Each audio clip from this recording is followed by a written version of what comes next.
I'll call this city council meeting to order. You want to take the roll call, Jared? Yes, thank you, Mr. Mayor. Councilman Mills. Here. Councilwoman Pauly. Here. Councilman Reese. Here. Mayor Pro Tem Fasenelli. Here. Mayor Barnett. Present.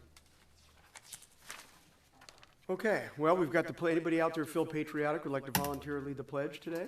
I think it should be Mr. Whitaker, our Purple Heart recipient from the community. There we go. Would you lead us in the pledge? I was going to call in the police. Would you place your hand over your heart, right hand over your heart, and repeat with me.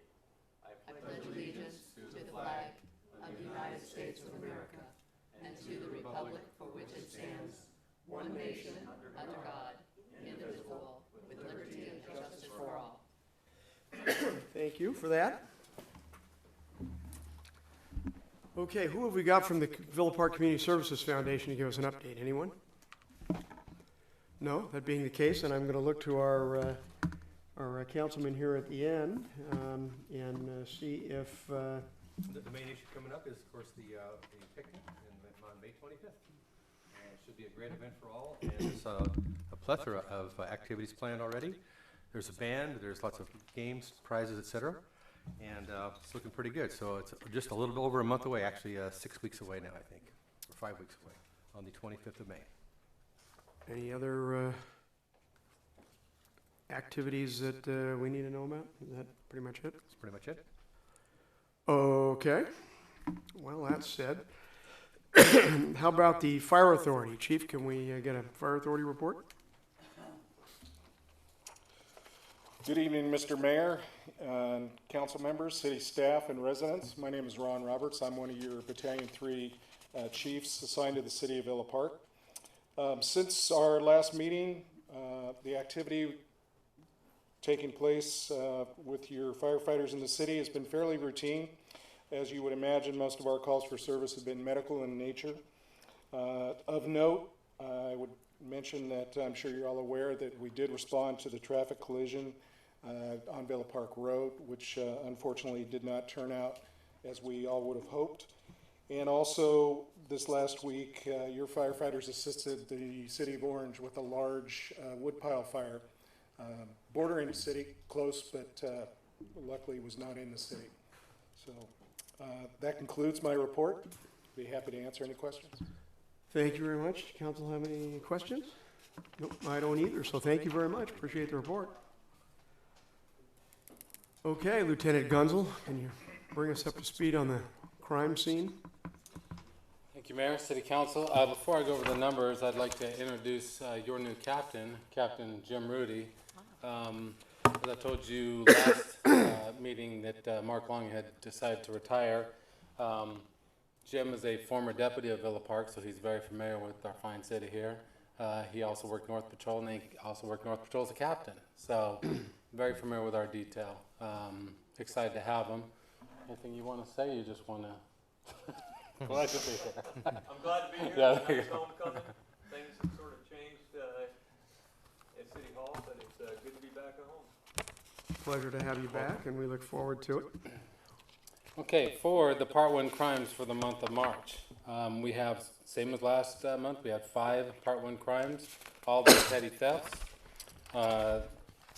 2, I think, out of 5 were at the high school. 1 was a unattended iPhone on the desk.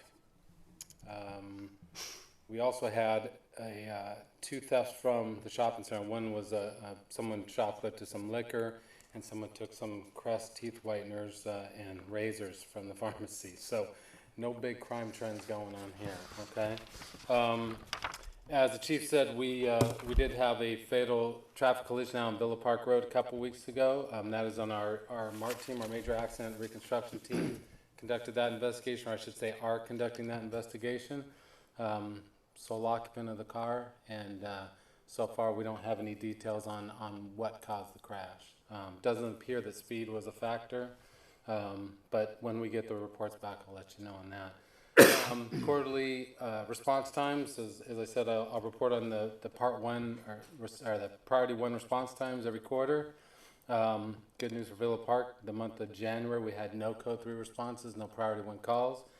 February we had 2 for the entire month. Our average response time for those were 2 minutes and 47 seconds.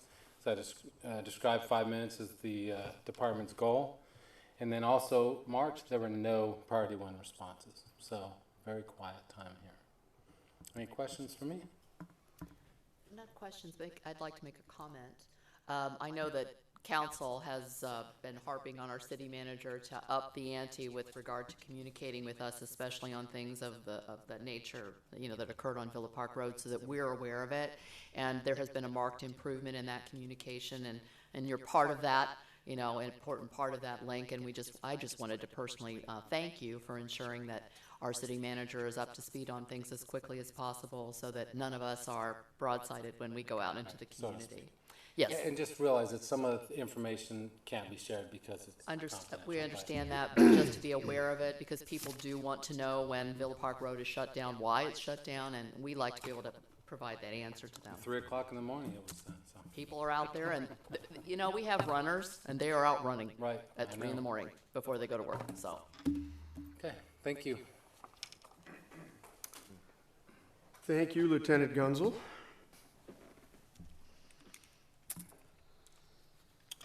Well, I guess it's time for oral communications. So anyone in the community out here that would like to speak on a topic, now's probably the time to do it if it's not already on the agenda, if it's something you want to bring up that we don't have on agendized.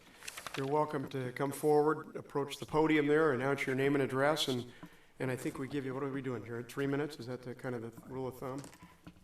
The resolution calls for 5 minutes. Okay, I guess you got up to 5 minutes. And at this time, I would like to ask our Assistant City Attorney to report on closed session. Right. The council convened in closed session for the purpose of a public employee performance evaluation for the city manager, and there's no reportable action. Thank you. The floor is all yours. Okay, my name is Bob Collicott. I'm at 9602 Feather Hill in Villa Park. I've been a homeowner in Villa Park since December of 1981, so I've been around for a while.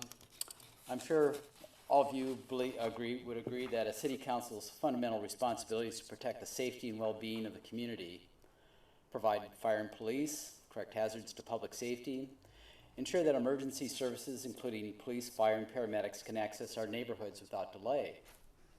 A number of residents in the area off of Serrano Avenue previously raised concerns regarding the school-related traffic chaos. This is in the Serra-Villa area. The school-related traffic chaos on Serrano was worse than when we left it with the council in 2011. Every school day traffic on Serrano comes to a complete stop. Now, what I mean by complete stop is you have a line of cars going eastbound from the intersection of Serrano and Santiago all the way to the school entrance. They're stopped, they wait there for 15, 20 minutes until they can pick up their kids. They're stopped for an unpredictable period during drop-off and pick up from the schools each school day. So twice a day we've got this. Significant delays in leaving or accessing our residences is experienced daily during these periods. The result is school-related traffic chaos. People drive on sidewalks or against traffic to get around the school drive-through entrance. We've seen this. Drivers use our streets, even our driveways on Feather Hill, to make U-turns, and sometimes at an unsafe speed and with insufficient attention to the safety of pedestrians. Now, mind you, on Feather Hill, Dodson, and Bryn Mawr, we don't have sidewalks, so if they're making a U-turn, there may be a child. And we do have children walking down the streets to go to school themselves. The situation is so chaotic that parents in my neighborhood on Feather Hill must accompany their children to the schools to protect them from the traffic hazards associated with the school-related traffic chaos. The school-related traffic chaos significantly impacts our enjoyment of our homes in Villa Park. As you've heard from others in our neighborhood, potential buyers are rightly repulsed from learning of the school-related traffic chaos. They turn on their heels and walk away from a deal for a very nice residence in an otherwise nice neighborhood. You've also heard that the school-related traffic chaos is resulting in a real impact on sales and the values of the properties in our neighborhoods. As the saying goes, all boats rise with the tide. They also sink with the receding tide. Most importantly, as I brought to the attention of the council in 2011, emergency vehicles would face significant delays in attempting to access our neighborhoods and the school campuses during the periods of school-related traffic chaos due to the blocked traffic. There is insufficient physical space between the lines of cars and the telephone poles and street signs for emergency vehicles to pass. I and Councilman Pauly confirmed this with physical measurements in 2011. We went out there with a tape measure and measured. There's not enough space. How much space does a fire engine need to get through? How wide is a fire engine? Approximately 8 feet? Yeah. So you need 8 feet plus at least a couple foot on either side to get past. There's not physical space for a fire engine to get past a line of vehicles.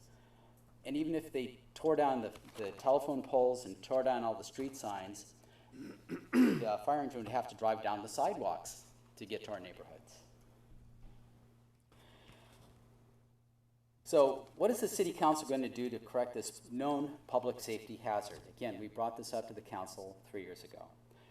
Why do we have this problem? Well, Serrano is a narrow 2-lane residential street. It was not designed as a commercial street. It was designed as a residential street.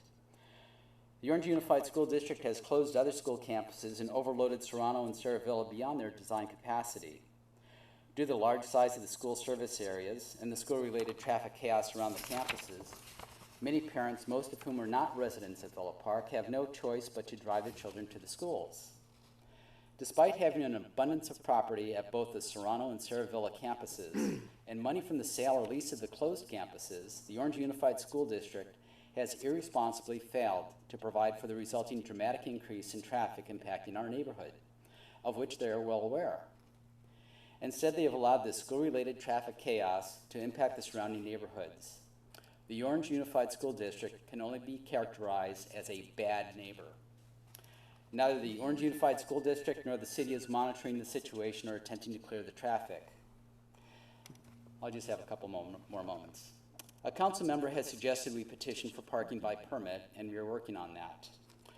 Although this may restore some order to our neighborhood streets, that is not a solution to the school-related traffic chaos. Most importantly, will not provide for emergency vehicle access to our neighborhoods during the school-related traffic chaos. In 2011, a number of suggestions to fix the problem were provided to this council and rejected, and the problem has only gotten worse. So what is the council going to do to protect the safety and well-being of the residents in our neighborhood? At the very least, the city should place a deputy in the neighborhood every school day until this hazard is corrected. What is the council going to do to correct this hazard? Thank you. Thank you very much.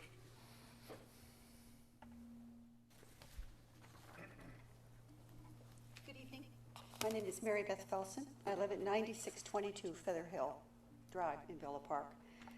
I'm following up from my presentation at the last council meeting. At your suggestion, we did attend the Villa Park Development Committee meeting, and we appreciate the councilman listening to what our view of how serious the problem is. One suggestion that came up at the meeting was that the individual streets petition the council for permit parking only. And we're pursuing that right now. We prepared the petition, and now that Easter is over, we plan to gather signatures on Feather Hill Drive. And our goal is to have permit parking 7 days a week from 7:30 in the morning till 7 p.m. at night. Now, we know that's not going to solve the problem, though, on Serrano with the stopped traffic and the chaotic conditions. And it is still our focus to solve that problem. So I asked the council, we are focusing on you to come up with a solution. We know it is not a simple problem. A very small street, 1,500 students having to go in and out of that street for the high school, the middle school, and the elementary. And we know that just closing parking on the individual streets is not going to solve the problem. It's going to exacerbate it to some degree on Serrano. We have a narrow area and we have a lot of students. Now, something's going to have to change between narrow streets and the students. So either a different facility is going to have to be made to handle parking, or we're going to have to reduce students. It's one or the other. I don't see a simple thing. Councilwoman, I did receive your email with your notes. I appreciate you sending us on the efforts you did. I just have one question. I'm not quite sure how to judge this. Do you agree we have a problem? Because you're sort of saying it's not, you sort of didn't emphasize that there was much traffic, so I wondered, you do agree we have a problem? This isn't the place for me to discuss that during public comment. It wouldn't be proper. No for me comment. to- All right, well, I hope you realize that we're here only because we believe we have a serious problem. Chaotic traffic. We are not happy, and let me assure you, the parents of the who are driving there, dropping off their kids and picking them up, they're not happy. And we will we're working on a petition for them as well. Thank you. Thank you.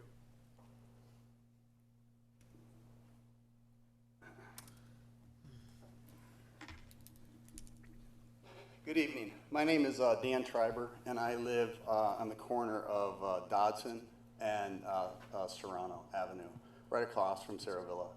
And I've been there quite some time, and I pretty much close my eyes from 7:30 to 8 in the morning to 2:30 to 3 in the afternoon. That's mainly when there's a problem. It's chaos.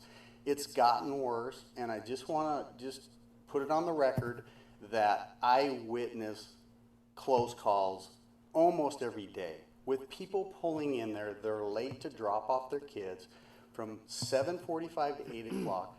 People are pulling in the neighbor's driveway, backing up. There's somebody just today not waiting for that person to do his Y turn and going behind him, and there's a close call. There will be an accident soon, okay? I just want to put that on record. There has to be something done with this situation. You guys have to pay attention to this, right? I've gotten to the point where it's very upsetting. There's going to be a car accident. Hopefully it's not as bad as the one on Catella. I hope that you have, we have your attention. That's all I have right now. I just, please help us. Something has to happen here. It can't continue this way. We need some kind of traffic control up and down Serrano. Thank you. Thank you. You have another comment?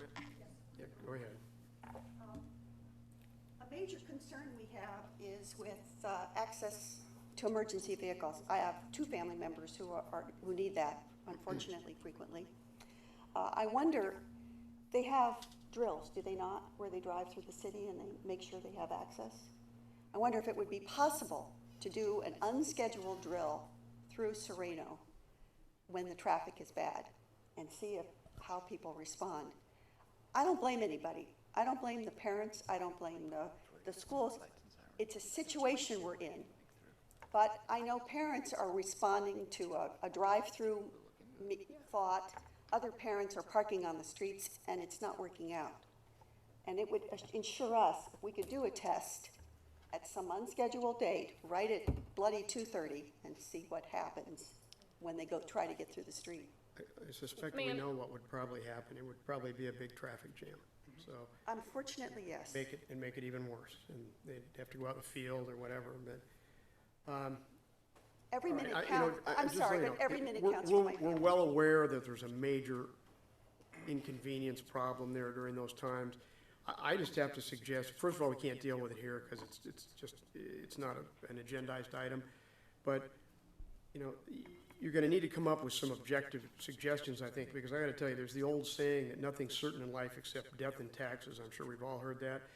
I, for one, am not even convinced that death is inevitable, but this is a real problem, and I'm not sure how this problem gets resolved. So, work with CDC. I know that Councilwoman Fasenelli spent a bunch of time on this and sent out some material on it. If you have some suggestions, or, work with CDC, see if something can be brought to council. I frankly, this is one of the few times I don't have anything to say, 'cause I'm not sure what to do about that problem. But Well, I didn't realize that you guys were gonna actually ask for some suggestions, tonight. Not here, not tonight, because that has to be, for us to deal with that stuff, it has to be an agenda, it legally has to be an Okay. agendized item. We can't deal with the issues here. This is just your chance to come up and make some Right. comments, make us aware. We are aware of it, we are aware it's a problem, we were last time. I, for one, speaking not for the council, I'm not sure what to do with it, okay? Right. I don't even have an idea. So I suggest that you guys get together, CDC is there, school district's available, you guys can talk amongst each other, sit down and figure out, see if you can come up with an idea, because frankly, I don't have one. I have some good ideas. But also, a topic that I want to bring up, I forgot about, was in the afternoon now, Sarah Villa is blocking off both of their parking lots with cones before pickup. So they're not even using their parking lots for pickup, and which is diverting more traffic up the street, up Dodson. So just eliminate those cones. They're drive-through parking lots. Use them. That's something else. Other topic I wanted to bring up was Sunday, Easter Sunday. I was awoke by a rock band over at Sarah Villa. Yeah, it was about 10 to 8 when it started, and I couldn't believe it. It's not only, we live by a school, but do we have to be inundated by the overcrowded traffic, the events that go on, the soccer teams that play, in the summer, all the extra events? Now there's a band playing at 8 o'clock in the morning on Sunday morning. Wait a minute. Could you just give us a break? I have nothing wrong. I have no problems with bands and stuff, but 8 o'clock on Sunday morning, there's, and again, I called and they said there's a permit, and the permit was issued for music on Sunday at 8. It's not just one thing, it's all of it that hopefully we can come to some solutions, and be reasonable people. Thank you. Okay, thank you.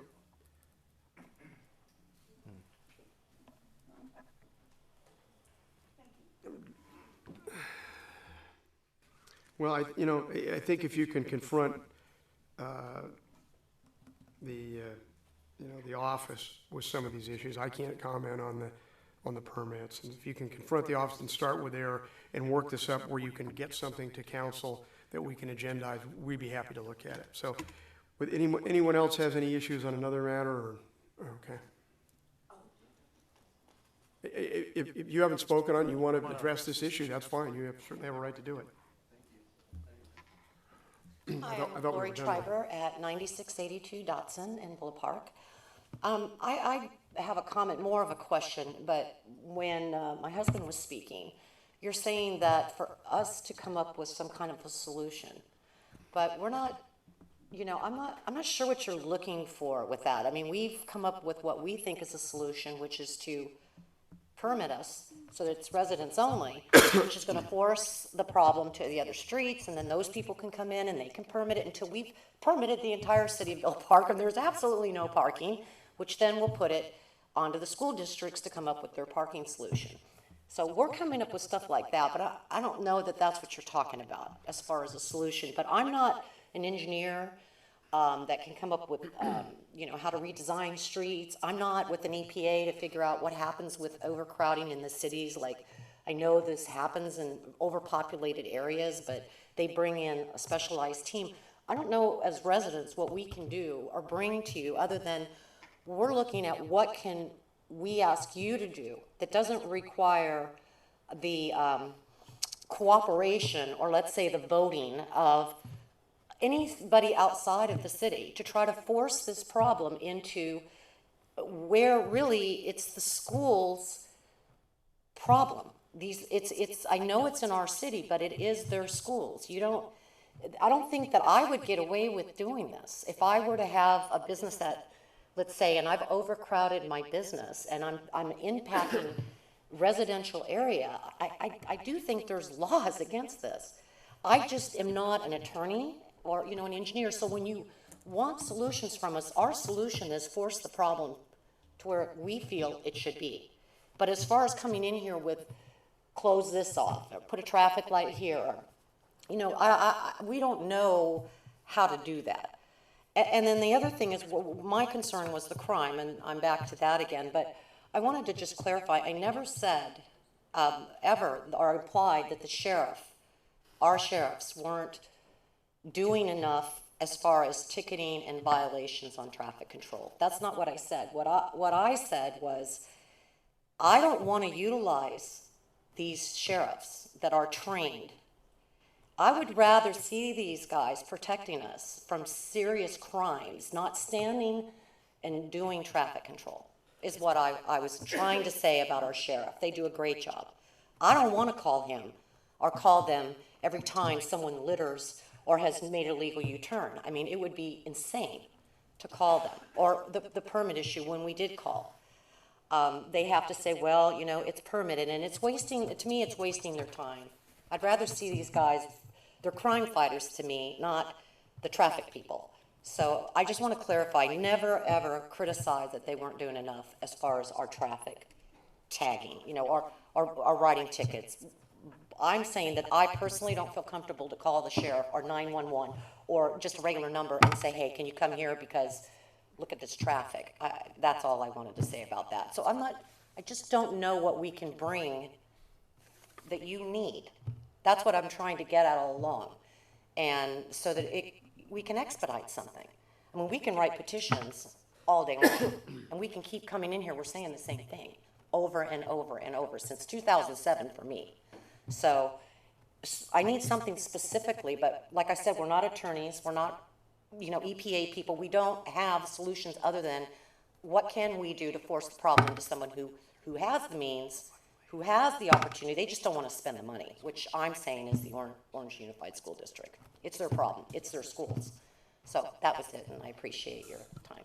Ma'am, the council can't, I think we've discussed before, can't take any action or really debate solutions. No, I but know. to I the just wanted to state that I'm... Right. To the extent that you have suggestions, if you're concerned about their feasibility from an engineering or a legal standpoint, it nonetheless wouldn't do any harm to make your suggestions and let the city sort of review them.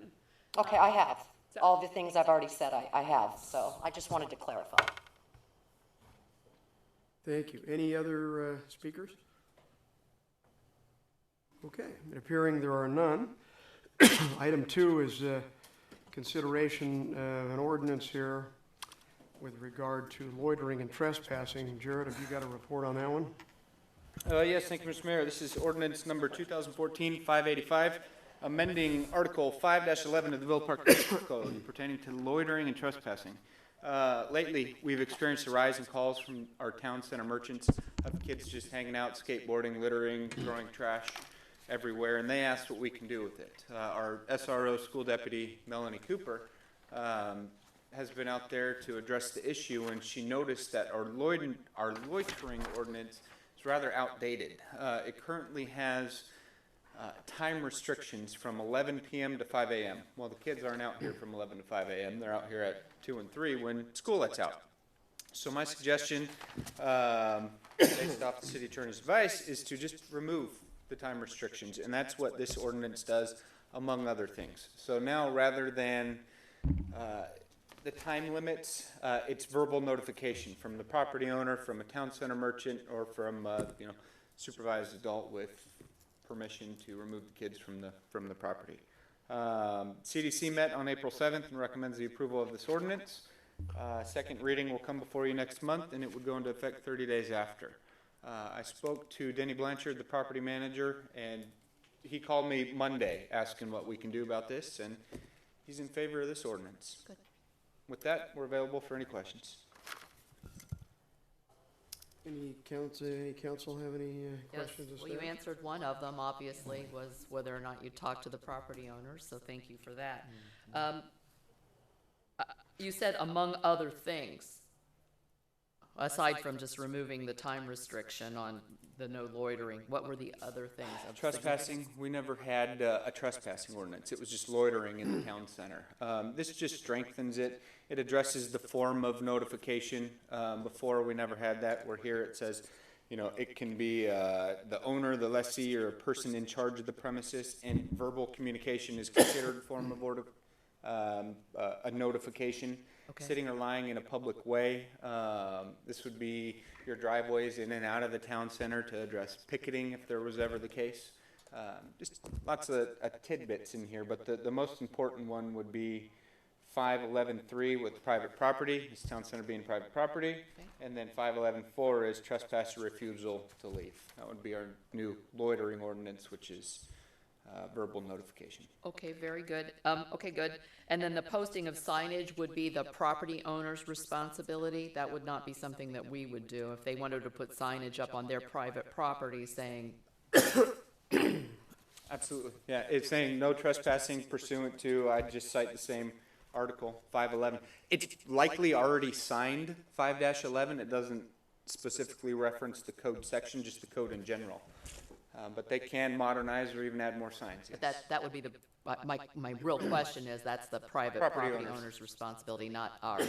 Okay, very good. I do know that we've had complaints. I've heard it from other business owners, so I do appreciate that. I just have one's just a typo under 5-11.7 under A where it says where, or maybe it's not, where its application results in or is couples with any act prohibited, or is it coupled? Because if it's couples, then I need to understand that. But if it's coupled, under A, 5 dash, okay, so that typo. And then my other question, this is my last question, is D. Why is this specifically calling out for labor picketing or other lawful labor activities? Couldn't that just be combined with E? Doesn't that just fall under general free speech protections clause? Couldn't that be done that way? Is there some legal reason why we have to specifically call out labor picketing? I mean, I think it has more value to specifically call it out because that is likely, I mean, a loitering statute would appear to specifically fly in the face of picketing, which is a protected right. So I think there's value in separately naming it if you have particular concerns and you want D and E to be combined. I guess we could consider that, but I would recommend specifically noting that exception. All right. Very good. Those are my only questions. Thank you. This is a good catch. And once again, I've talked to Jared before about how much we value Deputy Melanie Cooper. She is above and beyond in many respects. And actually, I'd asked him to draft a letter on my behalf to send to her about a month ago because when she is on duty, I notice a marked uptick in the police presence in my community.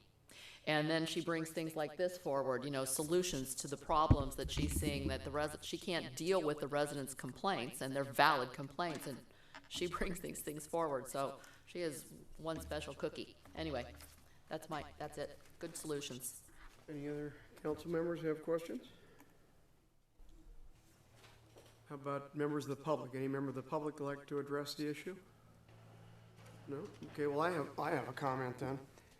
Just a suggested language change at 511.4 where it says trespass by refusal to leave, just semantics. It says in here, no person shall remain on any private property or business premises after being notified by the owners or lessee or other person in charge thereof to remove therefrom. And I suggest we make it in charge thereof to leave the premises and strike remove therefrom, so that it would read, after being notified by the owners or lessee or other person in charge thereof to leave the premises. I think it's just much More like easier to English? read. Yeah, and I have the same comment for 5-11.5. The very last sentence, it says, the relevant part, having been notified by the owner or lessee or other person in charge thereof to keep off or keep away therefrom, that we just make it notified by the owner or other person in charge thereof to leave the premises, and strike keep off or keep away therefrom. I just think it reads better, but. Good catches from the barrister. And so that's all I have. So unless anybody else has any comments, doesn't look like they do, I would solicit, I'll make a motion there we go. that we, Second. okay, Okay. there you go. Go with it, Jared. Motion on the floor is With to the suggested changes and corrections. approve resolution 2000, or ordinance number 2014-585. Councilwoman Polly. Yes. Mayor Pro Tem Fasenelli. Yes. Councilman Mills. Yes. Councilman Reese. Yes. Mayor Barnett. Yes. So that comes back next month, and then it would be in effective. Comes back May 27th, would be effective June 27th. Okay, items 3 to 12, the consent calendar. Does anybody want to pull anything? I'd like to pull 4 and 6, 4 and 6? please. And I'd like to pull 3. Any others? Oh, 10 is actually under consent? Oh, okay, You pulling that one down? yes. All right, well, someone want to make a motion to pass the rest of them? I so move. Second. Jared, it's all yours. Motion to approve the remainder of the consent calendar. Councilman Mills. Yes. Councilman Reese. Actually, you know what, let's back the bus up. I'd like to pull 11, please. Councilman Reese. Wow, good catch. I saw that and went, hold her You news. see, yeah, I'm kind of shocked that actually that I was 10 gonna and pull that 11 too. are on consent. I guess I didn't realize that myself until I just saw that. I wanted to I want to discuss Yeah, that too. I had comments on that myself, and I didn't see it either. Okay, well, we Okay. pulled number 11, so motion to move the balance. So move. Second? Okay, Jared? Councilman Mills. Yes. Councilman Reese. Yes. Councilman Polly. Yes. Mayor Pro Tem Fasenelli. Yes. Mayor Barnett. Yes. Although it is interesting, I hate to do this, but, What? well, we've got a public hearing on looks like a nuisance. Regarding, oh, yes, how can 12 be under This is to consent? set the public hearing for next meeting. Oh, It's okay. yeah, I don't have a problem with that. He doesn't feel comfortable, if you want to pull it. If you want to pull it, we can I don't, discuss it you know later, what, that's no if problem. it's just to pull it, set it, I've looked at it, and I don't think I have I'm not sure it should have been on consent, but I've looked at it, I don't think I have a should have problem with been on that, so. consent. It's kind of Really don't. unusual- 10, 11, and unusual 12 to- should Yeah, have been on unusual for that kind of consent calendar, but, okay, well, it looks like we've already passed it, so unless somebody's upset about that, I'm not gonna overturn it. Actually, All right, so we'll, yeah, but I got issues with the fact that we're even doing it. Okay. I mean, I think we can recognize for future, those kind of items probably, I think council's probably more comfortable, those don't go on this consent calendar. Right. Yeah, I think for future, Jared, I wouldn't put those on the consent calendar. Typically, the public nuisance comes in 2 phases. One, council has to declare its intent to even hold the public hearing. So that's what this resolution does. The public hearing next month will actually determine whether or not it's a public nuisance. Yeah, no, I understand that, but I think because of the nature of it, and since it's gotta be on calendar anyways, it's on a consent. Sure. I doubt this would have had any opposition, as evidenced by the fact that we just let it go through on the consent calendar. But my sense tells me that those type items, we probably shouldn't put on the consent calendar. We should summarily address them as a non-consent item. I don't Absolutely. think it's that routine, like the other items. We can see what council thinks. I know what Councilwoman Polly thinks of it. I kind of have that read myself. We can kind of take an informal Greg, what, you got a feeling on that? No. Okay. No? Deanna? I think this is fine for the consent. It's just giving us, it's just I'm giving us fine. the authority to, I'm fine with it. I wasn't gonna pull this one. Yeah. This was just a pull for future. I'm okay with how it is. I'm okay with it. Okay, so, Okay. you know, I guess if, as long as it's really, Noted. yeah, I mean, as long as, if it looks like there's any issues there, probably, I would did to get it off there, but, okay, well, Councilwoman Polly on item number 3. Yes, this Floor is is yours. thank you very much, Mr. Mayor. This is the list of warrants and disbursements. I have a couple of questions, and one of them really kind of lends itself into item 11, which is the Lilly Planning Group item that we'll be discussing later on. But on the, Michelle, or Jared, ready to answer questions on this? It would be the page 1. I just want to know what the Orange Empire chapter of ICC is. I'm sorry, I don't know the ICC. It's International Code of, Council, it's building and safety it's Bill Terran's membership. yeah, it's a building membership Okay. for code. Those are the group that he goes to meetings for updates on code. Okay.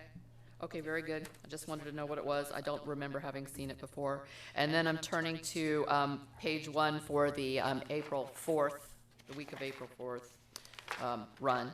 And this is under 1267, the Lilly Planning Group, March structural plan check for $787.50. That is for, Bill is a building inspector, but when there's engineering and there's structural engineering inspections that have to be done, he is not a, is it IE, certified IE, I think is what it's called. Again, building's not my forte, but so what we do is we contract for specific inspections, and Jennifer Lilly's company has a inspector that is certified, so we go through him and he does the engineering inspections. So for March is what it was, is all the houses that Bill couldn't do those plan checks. See, I don't even know what I'm talking about. The structural plan checks. Structural plan checks that Bill is not certified to give his say on. Okay, and then my question is, the homeowner or business owner that's doing the work pays that Yes. structural plan Yes. check, and it's basically a direct pass-through.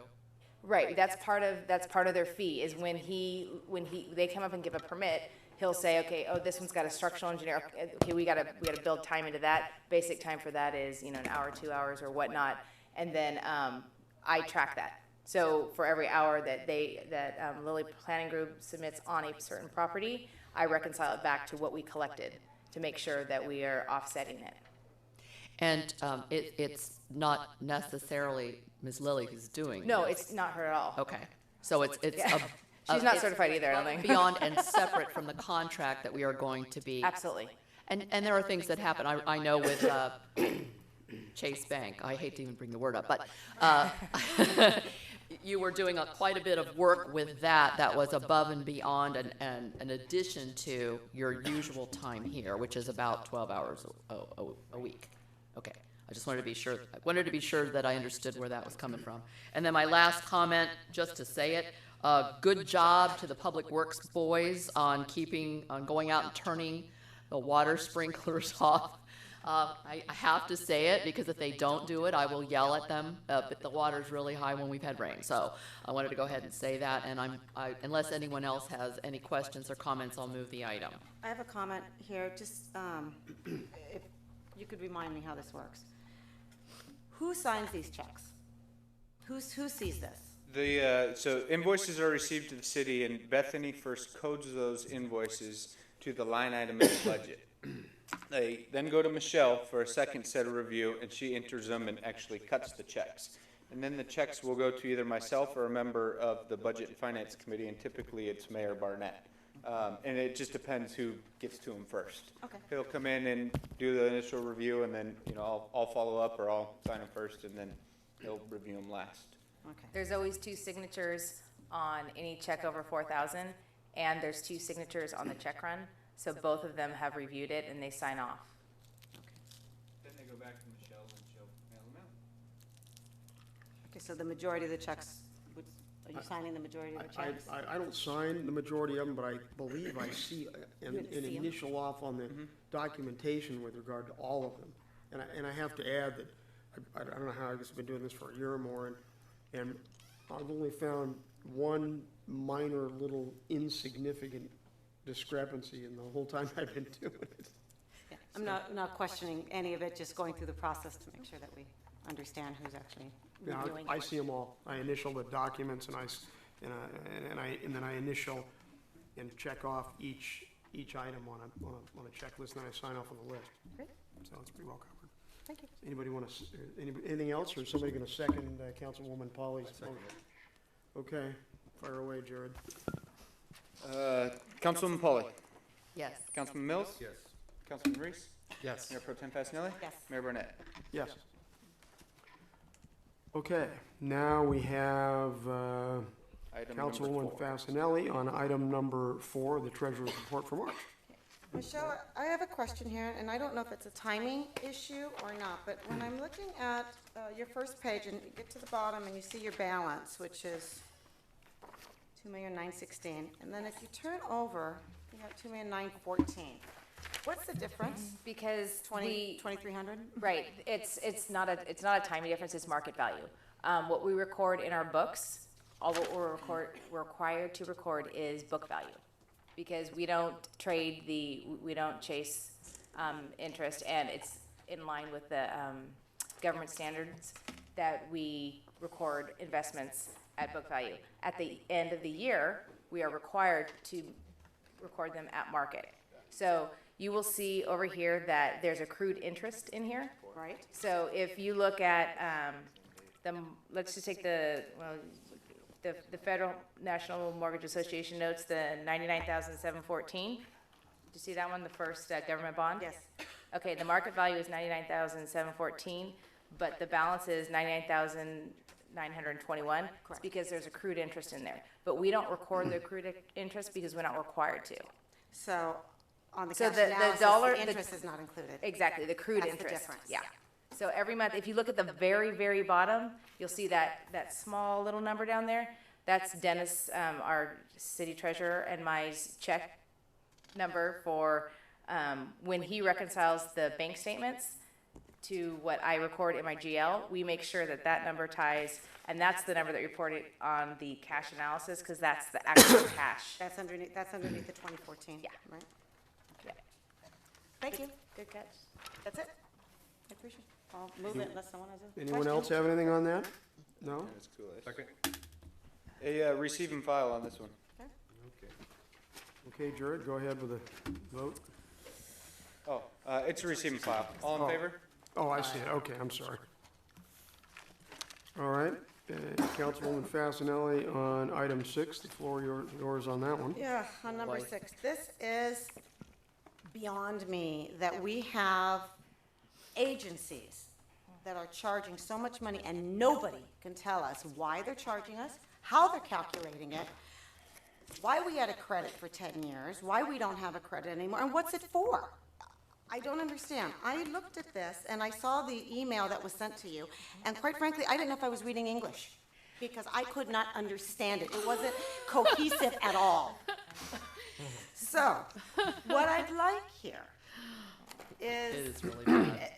short of the entire council going to the Board of Supervisors, and pounding on their office saying, find out what's happening, I'd like to know what every city's being built, and there has to be a list out there. Because I'm not sure that, I realize that every city's being built, but I don't know if that's correct. Are we getting our correct share? Is, Rancho Cucamonga getting 0? And we're getting 16,000? Because this is a significant dollar amount. Sure. That we have In to all figure out a way fairness, to Rancho pay. Cucamonga is not being billed. Yeah? Not by Orange Rancho County. Santa Margarita. There you go. Rancho Santa Margarita. There you go. Somebody. kidding. But I'd like to Little see that, and I think that could probably come back to us in a form that maybe we could understand. Absolutely. From But I think the resolution, if I'm not mistaken, is that we go ahead and pay it in protest, correct? There you go. Yeah, but Exactly, we are required, their services that We they have to pay render. anyway. Right.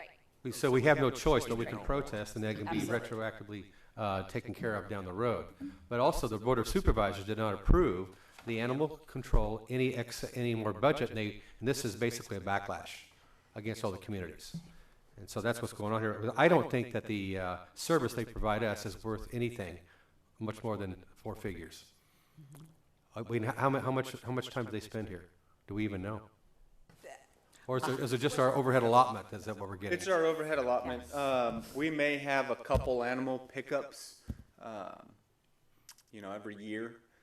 But when they pick up an animal, a stray animal, and it's left at the shelter for 4 days, 30 days, 60 days before it's adopted or euthanized, then that's the fee that we're charged. That's the bulk of our fees, are the animals at the shelters, and it's the labor costs that it takes to run and care for that animal. I believe City Manager gave you all a few spreadsheets that I know were probably confusing.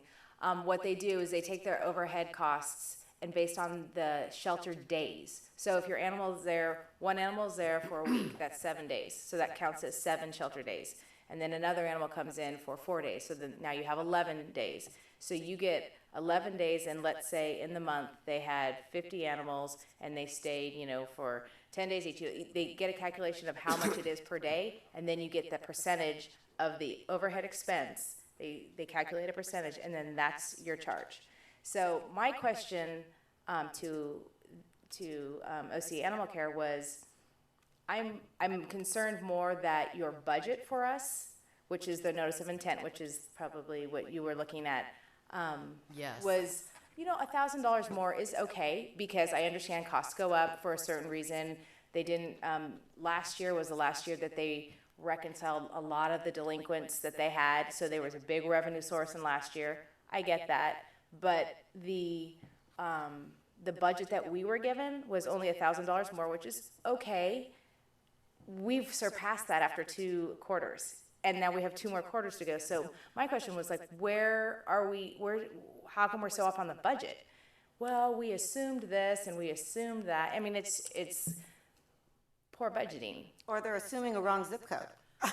Because, and that's what I think that we need to look at. Well, the other issue here also is that their assumption that costs always go up is not true. In the private sector, I know that's particularly true. And I don't know why in government it always goes up. So there's a big issue here, and they're playing with funny numbers here. Yeah. Because they're covering what their poor management yielded, unfortunately. I agree 100%.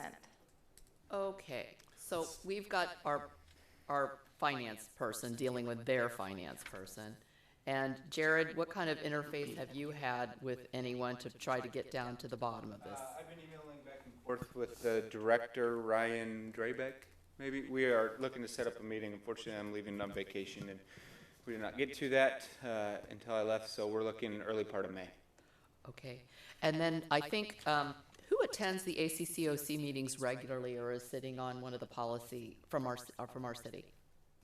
Okay, well, I'm sure that we're not the only city, if you're saying this is happening to other cities, and I think that we need to get some kind of letter off to ACCOC, that's why we pay the big bucks to them, and find out what they're doing, and if they're addressing it at all, and get on board with that. My other question would be, are they already charging the resident for picking up or housing the animal at the shelter, that pet?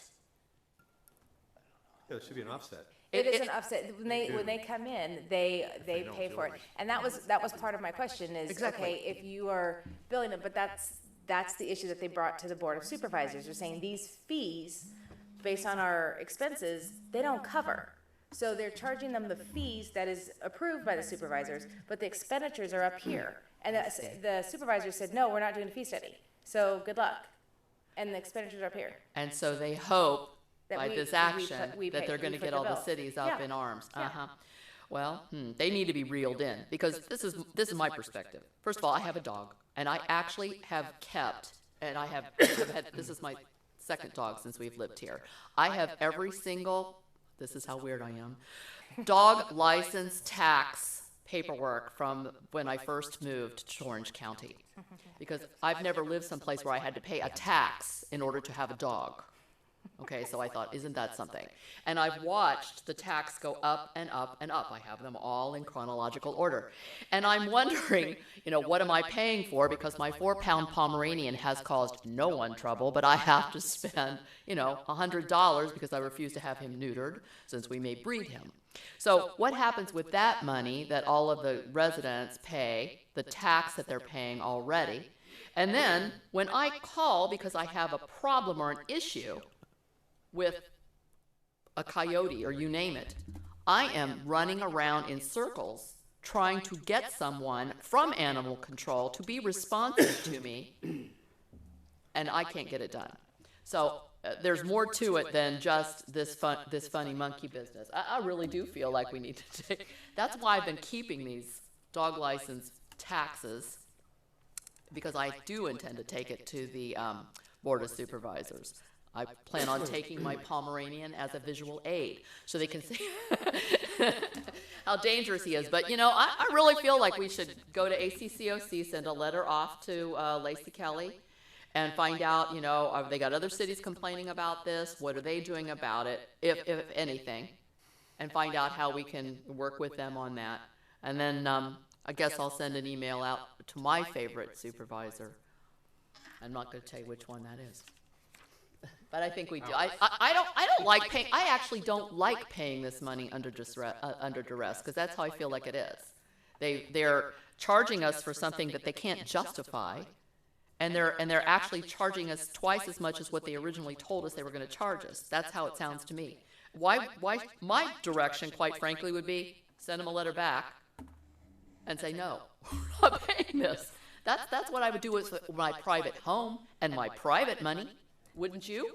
I think the city attorney, not maybe last month, the month before, recommended that we don't do that for legal reasons, that we pay it. Attorneys are not always right, and sometimes you have to find an attorney that'll do what you want, you know, that believes what you believe, and you can find those too.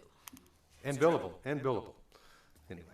Anyway, my take would be that we shouldn't pay it, because it's out of control. They're out of control until they can justify it. That's me. Well, I think the issue is that because it's not a private deal, that we need to pay it and protest. We need to pay it in protest. But I think the supervisors, from what I was told by several individuals, is that they were telling the animal control that they need to get their budgets under control because they're not doing it. So anyway, that's the reason for their action. $18 million. The balance of the budget, see, their budget is $18.6 million. Their fee revenue, this much I can understand from their letter, is that it covers $11.5 million of their budget that they created. And so now they're going to come after all the cities and the county to get the other $7.1 million that they're not being given. It's like, well, this is quite the deal they have here. And it's wrong. So how powerful can the letter be that we send off? I'd like to be the one that writes it, but I know you won't let me. Well, I guess they can have a reduction. They can cut their expenses, can't they? Yeah, that would be the suggestion in my letter, that they figure out how to get this $7.1 million under control. I mean, we can certainly send them a strongly worded letter. I would not recommend not paying. I reviewed the contract. You know, we are under contract to pay for effectively animal care services, as that term is defined in the contract. There is, as Michelle was saying, a huge discrepancy between our estimate that we have received and the amount that we're actually being billed. And so the recommendation to pay under protest is to make sure that, as Mayor Pro Tem Fasanelli suggested, that we're not being billed for the wrong zip code, or so that there isn't some screw up elsewhere. And so to that end, that's the recommendation to pay under protest. But we are obligated to pay for animal care services, and that term is defined. And so we're sort of stuck with that. And until when? and I think it's every 6 months. Is that what it is? I'll have to look at the clause. It renews automatically annually, and there may be a 30, 60, 90, 6. There's a sunset somewhere on that, isn't there? But I don't know what that's. I'd have to review. We can actually, I remember you sent it to us, and I actually did briefly scan through it, and either one of the county can or we can opt out without any explanation, just saying we no longer want your services. Sure, which of course we can't do, I guess. We can provide written notice if that's council's action to terminate the contract pursuant to the terms of the contract. That's something that I would like, I think we need to find out what's happening with the other cities, ACCOC, go through that first and send a very strongly worded, protest if we have to pay it. I've called, I have phone calls into a couple other cities as well to sort of see what the status of their estimates were versus the amount they're being billed. And so some of them have also, as Michelle has been doing, working with OC Animal Services, and so I'm hoping that someone else also has some insight, but it appears to be a fairly uniform problem. Well, maybe we need to kick up our timeline with, I know it's been several months now, so maybe we need to bring it on their forefront. Little Villa Park is gonna roar at this point because it's crazy for us to pay this kind of money for animals. So if you could find out those numbers, we'll write our letters accordingly, and then it just can't be put upon the wayside till the next quarter. Let's start. I agree. Let's start being a pest. I agree. The to squeaky the wheel animal gets the control. grease. Yeah, Let's be squeaky. Let's be squeaky. Good job. You know what's interesting here, I'm just looking at this, not to beat this issue to death, but 18.6 million is a total budget. That's And what as I just Councilwoman went over. Polly Yes. pointed out. Yeah, Revenue's 11.5, so there's a balance of 7.1 was budgeted for contract cities and county. If you take, and then if you look up above, it says Villa Park's share is 0.088%. yeah. Well, if you take 15,000, that's our annual now? Is that what I heard? That's what it is. Yes. 15,000 is our annual Okay. ticket, okay? You're doing the If you math. take 15,000 and you divide it by 0.0008, which is 0.08%, I think, it comes out to $18,750,000, which Very means interesting. that they are charging us 0.08% of the aggregate 18.6 million budget, despite the fact that there's 11.5 million in offsetting revenue. Right. So that really doesn't make a lot of sense to me. What would it be if it was at the 7? If it was at the 0.1. $7 million number, Because that, you might have, it would that's be, very unless they, interesting. just I did not do that. miscalculated I it. did They not have do two that math. accounting 7 million? systems, so they must be using the one on the left when they're calculating this, because they actually do have two They systems do- they- over there, and they have. They have in two writing. systems. $5,600. Is this Sacramento accounting? How about that? If they used the percentage allocation they say is attributable to Villa Park. How about that? That's very interesting. Very interesting. So that's exactly the spread, Right. okay? So what they've done is they've said, this should be your portion based on this deficit, and then they've charged us for the entire budget with no revenue. So why don't Yeah, you that should point be out a- what the mayor just said? That is, that changes, that was really good there, Mr. Mayor. Dug that one out, huh? Yeah. That's exactly right. Looks like a home run. So that might be a little calculational error. So I suggest we follow up on that one. Does anybody else have anything more on this? No? Nope. Public have anything on this? No. Okay, somebody want to move this one? I'll move it. Second? Anybody got a second? I'll second. Okay, Jared, you want to call the roll on that one? What would you like to? Oh, wait a minute here. I'm sorry, we Okay. did it again, We have didn't we? to- Okay. We have to change the budget for you to. Yep, to pay, recommendation, correct? okay, I'm sorry. Yeah. To make the budget adjustment, as mentioned in the staff report, to pay under protest, to contact ACCOC, other local cities, see what they're doing about this, and to move this on the forefront of our agenda, and we'll bring it back to you at the next I meeting. think, I think we should take it, let You got it. Michelle That was the contact- motion. That was the Yeah, motion. let Michelle contact finance over there and find out why they're charging us for the entire budget with no offset, and then report back, and we can deal with it. Sounds good. I guess that's the motion. Okay with maker? Okay with second? I seconded. Mayor Pro Tem Fasenelli? Yes. Councilman Reese? Yes. Councilman Polly? Yes. Councilman Mills? Yes. Mayor Barnett? Yes.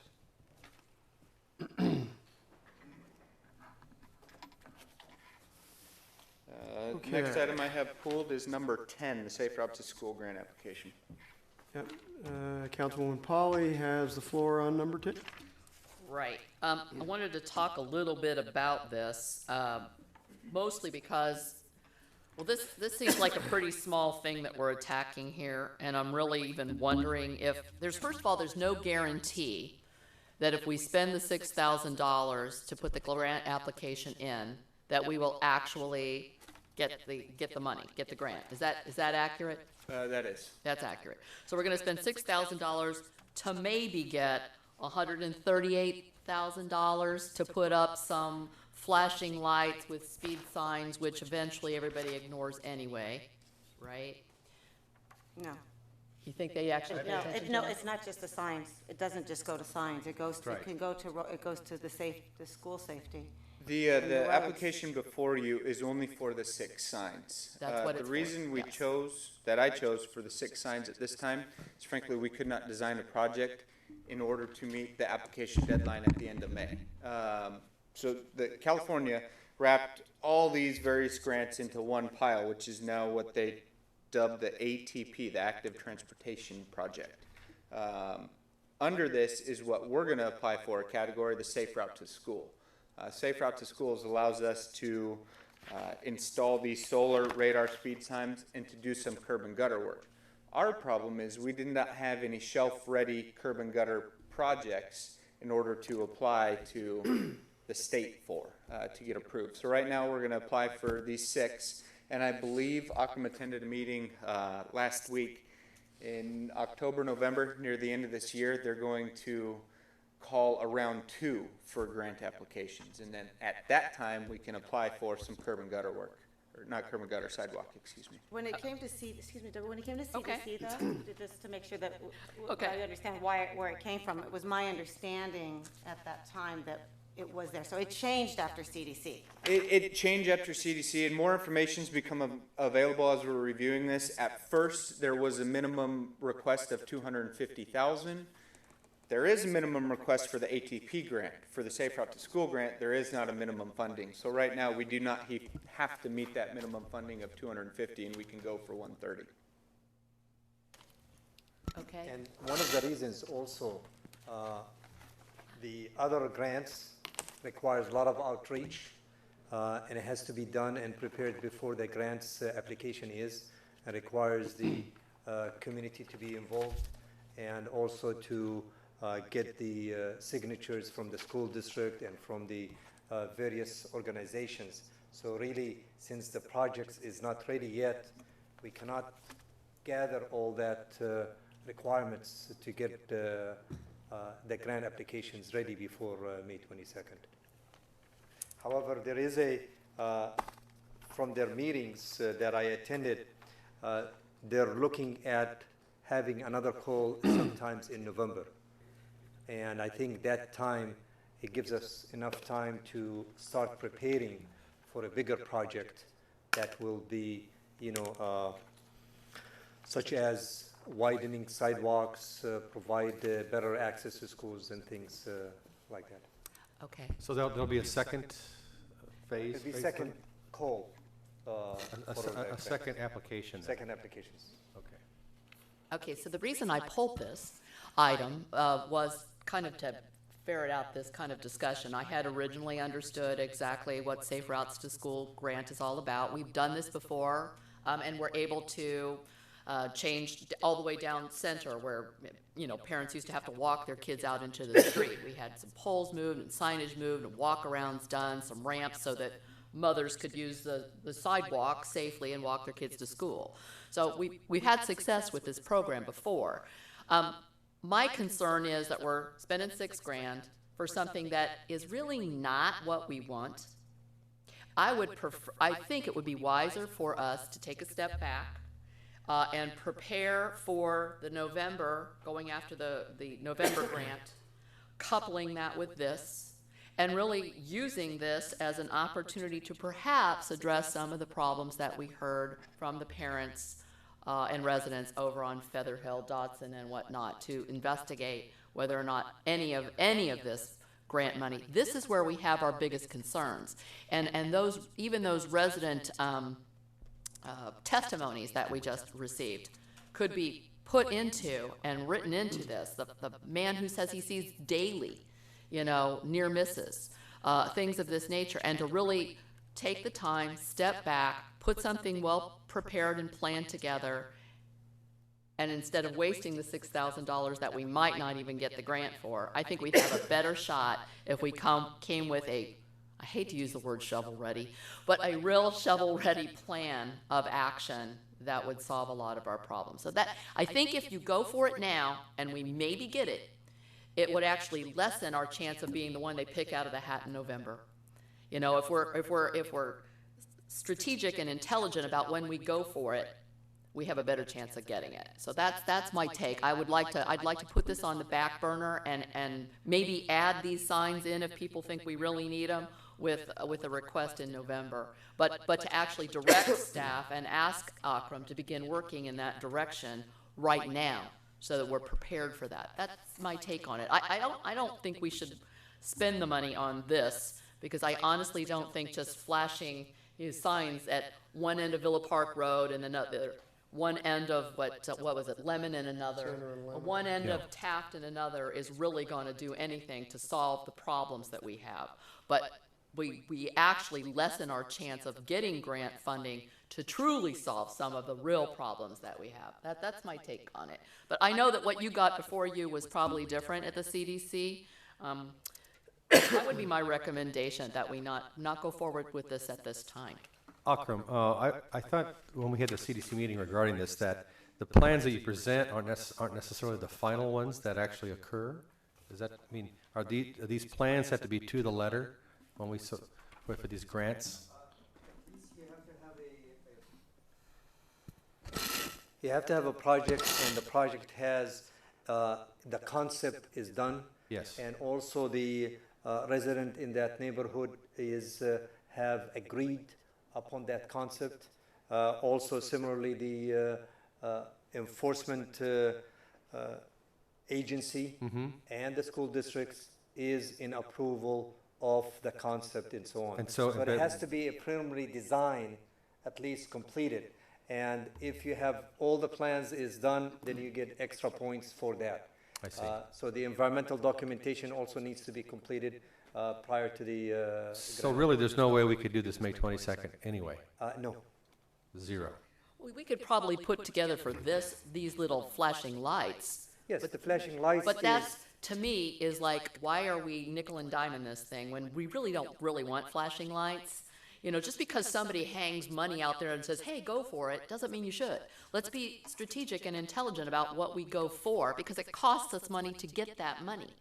It costs us $6,000 to have somebody write the grant proposal. It costs us a match of whatever, 11.5% round off, you know, to match it. So let's be smart. Let's do something that we really need to do. That would be my take. And this would give our, you know, engineers some time to really put something together that would perhaps alleviate the problems. And just to remind you also, the ATP, or the Active Transportation Project grant, is you have to have the grant, minimum grant is $240,000, which means the project has to be plus or minus $300,000 in total cost. What's the prospects if we don't go with this first phase, that there's nothing left for the second phase? There is about quite a lot of money. It's available, and still, matter of fact, it still needs federal approval before they allocate all that funds and so on. So there are funds will be available, but at the same time, you got to remember you're competing against the state, and also, you know, Other municipalities, et cetera, so. But the better our plan is put together, the better the chance is that we would be selected. And this, where we're just rushing in to do it, is not one of those that they're going to look at favorably, in my opinion. From what I've seen before. We know how grants work. Well, I don't know. Oh. Jared, could you comment on this, please, about the grant issue? I mean, They're competitive grants. I guess it just depends on, you know, how many folks actually apply. I don't know where our project stands as opposed to others. If there's a massive pot of money, and let's call it 124 million, and there's grants received that are worth $100 million, then yeah, I think we have a good shot of, you know, getting selected. If, you know, there's 124 million and 175 million are lined up, I don't know. We stand a good chance. So does it make any difference if we win one or both? Are our odds lessen for the second round? No, it doesn't. So basically, what I'm seeing is that we almost need to go through this as an exercise. You've gone through a grant application process before, I'm assuming. This would not be an exercise for you, would it? I mean, for this type of a traffic issue, the ATP. We've installed several of those electronic radar speed signs in different cities. In San Clemente, we had them at almost at every school, elementary school. And to some degree, they work because, and even we've did some additional adaptation on it, which is not part of that. We put in a flashing light on top of it, small, and every time the speed increases, then the posted speed starts flashing. A lot of people thought that it was a camera taking their picture. So all of a sudden, and we didn't advertise that, you know, that it's not, and the speed went down on those streets by the schools. So they are to some degree effective, but at the same time, the more you go drive over them, then it's kind of, people relax and so on, but they work, they give some warning. Because also some of this has to do with not only the sign, but also there's curb work and other things that are associated with this too. But not right? with this one, but not with what they can pull together and apply for within the deadline. For round two, that's the plan Okay. for November. We just, as you mentioned earlier, we can't design a project in a month. I see, and I know that it's within a 2-mile radius that a Safe Routes to School grant, so almost any place in our city. But, you know, if you look at Lemon Street and try to justify that that's really going to improve a Safe Routes to School, let's be serious. Well, you know, I just think it's like, you know, I'm gonna take $6,000 of our city money and I'm going to gamble with it that maybe we'll get $130,000, and then we can, you know, the 15,000 match. I would, for something like flashing signs, when I think that we have bigger issues, and I'd rather have us take at $6,000 and gamble with it towards something that would actually have a payoff that we need versus flashing signs. This came from a request from the school committee, starting from the school committee meetings, to slow down traffic by Villa Park Elementary on Center. And that's where this started, you know, over a year ago with me asking him to try and find some grants. So unfortunately, we have been asked for those flashing signs because they're asked, the residents. On Center? On Center and on Catella Villa Park Road. They're trying, people want the traffic to slow down. They want it to slow down on Serrano too. We can't put speed bumps across the road. They do work, they're annoying. They're annoying because we slow down. You know, we think we're getting a ticket. So that's where, I just want you to know, that's where this came Okay. from. It came out of a school committee meeting. How can we get the traffic to slow down? I mean, if there's a better suggestion, great. We have a variety of issues going on, certainly at the schools, but speed is one of them. And I think we should go ahead with this. I mean, and a second round too. $6,000. I mean, we just paid the animal control an extra $6,000. So at this point, I think that the safety of the children and the pedestrians in this community is tantamount, and this is a known solution that does help. And if we can get some help to pay for it, I think that's good. But I am worried that once we get this grant, then we are going to be taken out of the second round. On the blacklist. Yes. So I have a few quick comments. They try to spread the wealth, you know, I mean, and they do. First off, I do think these things are effective, especially when they flash, and some of them have a little white LED that's very bright that shows up, which makes you think it's a camera. So I think they do work, for sure. For me, they work. Secondly, didn't you mention, Akram, you need about 300 grand, and yet this project's only like 130?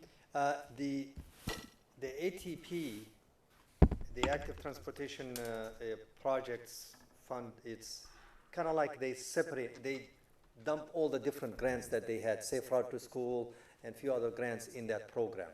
Now, the regular grant application is supposed to have a project and a grant not less than 250. However, the Safe Route to School exempted it. Got it. From that. Okay, So got the it. Safe Route to School allows, you know, the cities or the agencies to apply for a smaller dollar amount. Got it. Thank you. Well, for instance, I like the way the map read on this because we need to have the traffic slow down in town, period. There's a lot of people on bicycles, up Lemon, around Villa, all these different places. People are speeding. The other issue, of course, is people running stop signs, which is rampant in this town. Rampant. Especially at my intersection at Serrano and Lemon. They don't even bother. Anyway. I like this myself, so, but I understand your caution, Deborah. I really do. I understand your caution. All right, well, anybody else have anything? I have a couple comments. I have to throw in my towel with Councilwoman Polly on this one. You know, I like safety. I'm not sure what these are really gonna do long-term.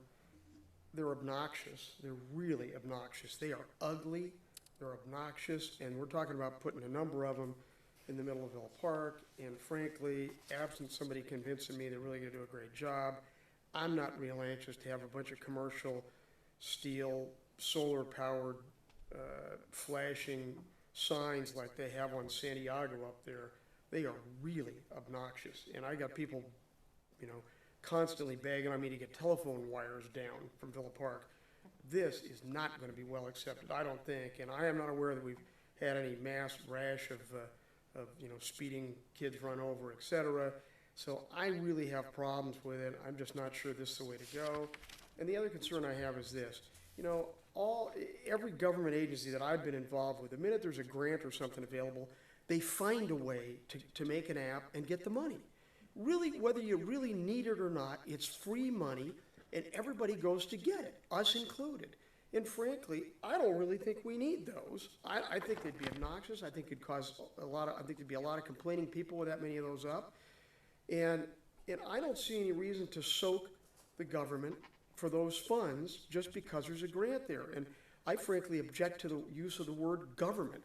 Government is us, okay? That money's coming out of our pocket. And I know if we don't take it, somebody else will, which is part of the rationale everybody tries to get it. But sooner or later, we've got to realize this is our money, people. We don't have to go spend it. You don't have to spend everything you can get your hands on and soak the taxpayer. The fire authority is the biggest bandit in the world on that. I sit on that board. We apply for everything. And I really don't want to be part of this. Now, there's some things that would make some sense.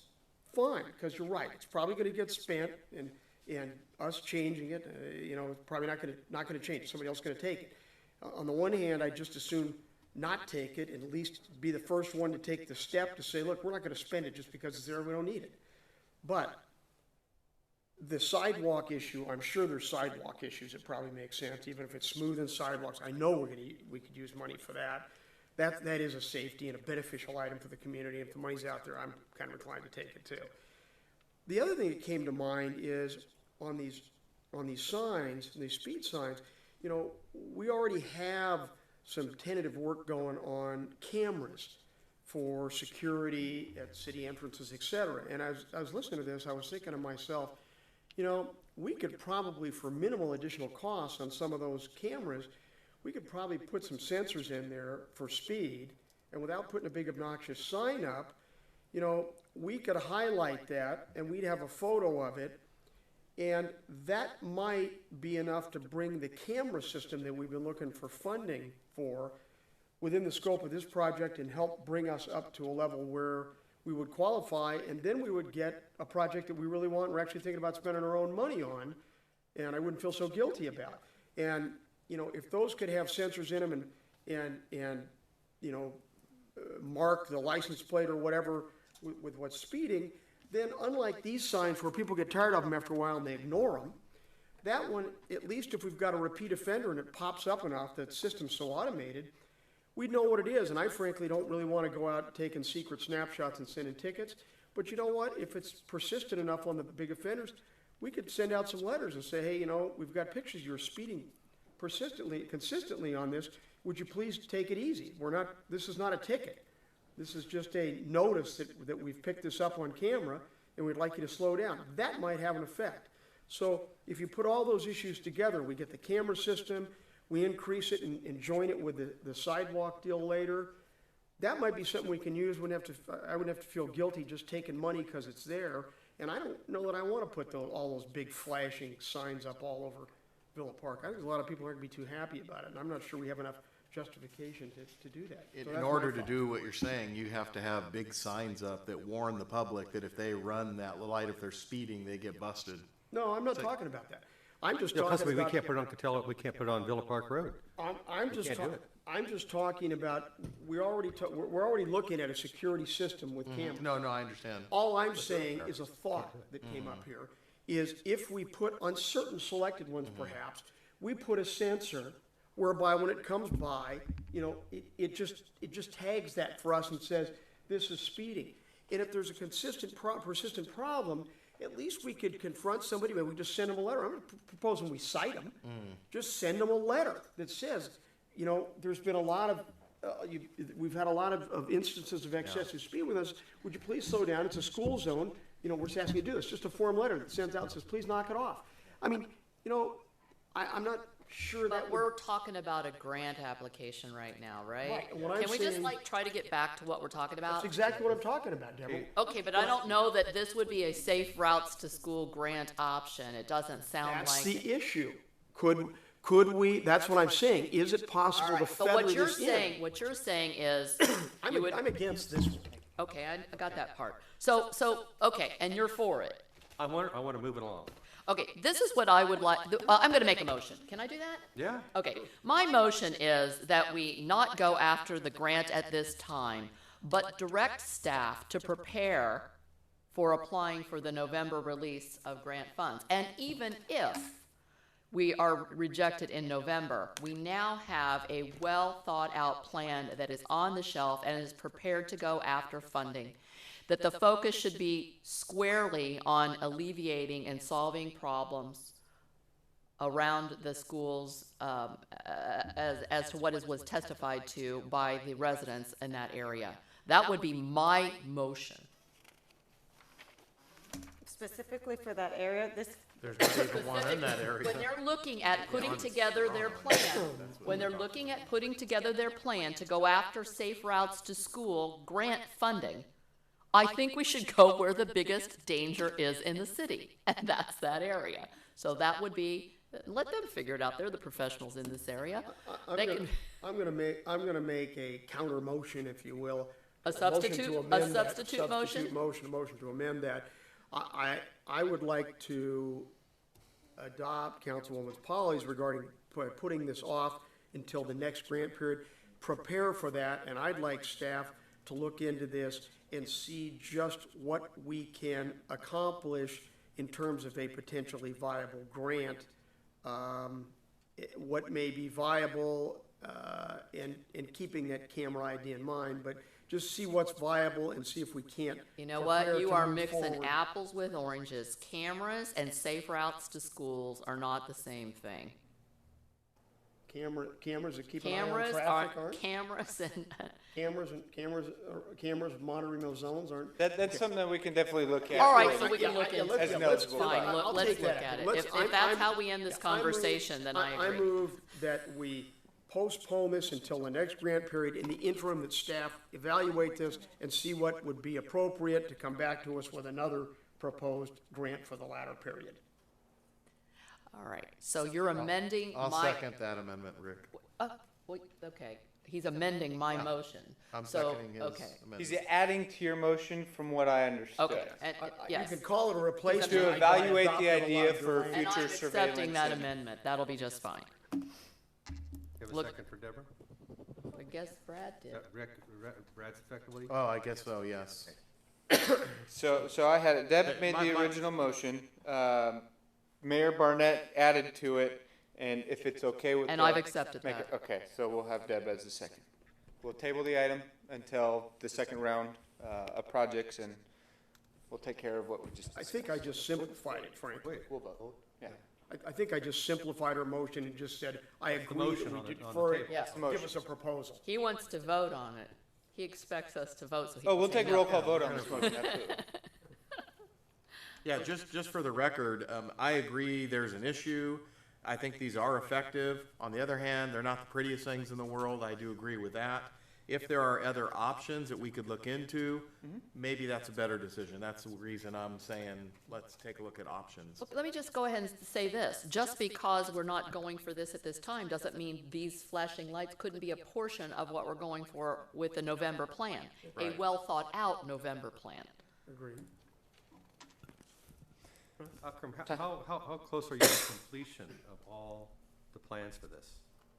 It's all completed, right? We haven't even started. We haven't even begun. The plans for the solar lights, it's in front of you. I mean, we can swing this one. The plans for future sidewalk, curb, and, street widening extensions, that's something that we're gonna have to go send an RFP or a request for proposal out to our contract engineering firms. They'll come in, design the plan for us. At that time, we bring it to council for approval. Okay, and are there prettier flashing signs that can be I doubt it. Maybe you could have That's my somebody point. paint them. That's my point. We can- Flashing sign wise, no.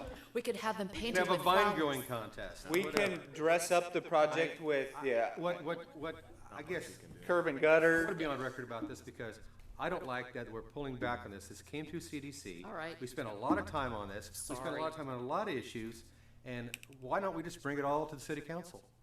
I mean, we'll just forget CDC. That's what I want to say, because I mean, we spent a lot of time on this, staff spent a lot of time. It was a good proposal, but if we could just vote on this, yes or no, up or down. But we've got this motion on the floor right now, so let's go for it. Just one more thought on it. If the motion essentially says, kick it to November, give us a comprehensive evaluation, maybe we can make a bigger package out of it, make some sense. I wonder if it even makes sense to consider this Serrano issue. I don't know how much money's available, but, and it might take school district participation, probably be a big deal, but maybe they can widen the strip down. That's down what I'm Serrano. talking about. That is what I'm talking Yeah, about. And I'm that's thinking- what we'll evaluate between now and the next Talking about call for cameras. project. Yeah, so I'm not nixing anything. I'm just proposing we give it more consideration, and Yes. Well, I can't- think that's what the think we beat the motion cameras. was, and I think it's been seconded, and I think it's ready for a vote. Continue motion on the floor, is to continue this item to the next call for projects and to come up with a new design with 3, 4, 5 projects. Widening streets, extending sidewalks. I think this is saying that we start planning now, not Exactly. waiting until it opens. up. Exactly. Let's start the planning now. That's not what you said. Well, then make it clear, because that's what I Very said. clear. Design now, wait until the next Okay. application. We So need, we've we got- need a we've got our project that's ducks in shelf ready. order. Okay. Yes. More comprehensive project, we start looking at it now. Okay. You good? Yes.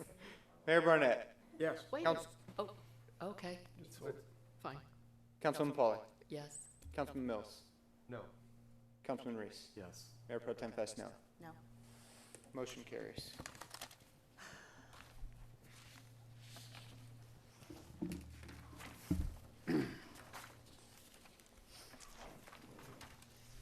Okay, on item number 11, Councilman Reese, the floor is yours. Yes, thank you. This item is to extend Jennifer's contract for 3 more years, Lilly Planning Group.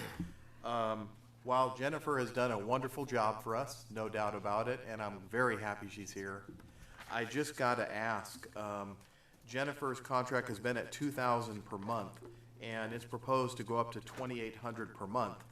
If I did the math right, that's a 40% increase, or $9,600 more per year. If you look at CPI or something, you know, it's way, way down. I mean, it doesn't even tie. And looking through the documentation, I just don't really see the reasoning for such a hike in pricing. So I just am asking for reasoning why. I understand that's a tough one to swallow. I still think the 2,800 is undervalued with the services Do we that have she competitive provides. bids on this, or? We don't have competitive bids, but let me pull back. When the contract was negotiated 3 years ago, it was when Lori was here. She negotiated just for basic planning services at the counter. On top of that, what we get above and beyond those are the special studies with regards to Chase, which would have costed $15,000, $20,000, $30,000 for a consultant to do. Our sign code, which we just revamped, well, Lori initiated a contract with another company in the cost of $7,500, I believe it was, to write the sound code, or the sign code, which we amended as part of our everyday planning duties. So, no, I do not have competitive bids for this one, but I still think the service is even undervalued at $2,800, just for the level of expertise planning that we get from Jennifer. So you have no numbers to compare with? I have no numbers to compare it with, but I'd imagine the numbers that we compared it with would, well, I mean, I can get you equivalent numbers, but then you're gonna have a first-year planner. You're not gonna have somebody with 25 years' experience. Well, I'm absolutely with Councilmember Reese on this. I made these same exact notations about I think it's an exorbitant increase. Even if you just broke it down, that's like 10% a year, boom, boom, boom. And I know there has been no increase for 3 years. And you know that I think you do an outstanding job. I've been extremely pleased with the quality of your work, and I do think it's added a level of professionalism to our planning department that we have not had in the past. So that is not the issue. The issue is it worth $58 per billable hour? I'm not sure. You know, you're not doing any additional work. It's the same level of services. I have the scope of work that's been done. You're not working any additional time. I understand that it's still going to be from 8:30 till 12:30, 3 days a week. There are additional funds that come in for special projects, like as we reviewed earlier on. You know, if anyone needs to do something above and beyond, that's yours. You capture that because you're our go-to gal when it comes to planning. And hopefully that project on the corner will, you know, come to some kind of a plan, and that will be yours to deal with. And it will probably require you to do it on a different time than when you're doing work for the city, because you'll be doing it for a private entity. So my take is this is just too much. I do agree that there should be some increase, but I certainly don't think what I'm seeing is appropriate. And if I may jump in here, please do not think she asked for the increase. It was me. I forced her to prepare this. Well, for if us. you're willing to take it out of your raise for the coming year, I think that will be fine. Seeing as I do not have a raise for the next 2 years, let's do it. So be it. Have at it. Well, I do think that after 3 years of excellent and faithful service, that some sort of an increase would be appropriate.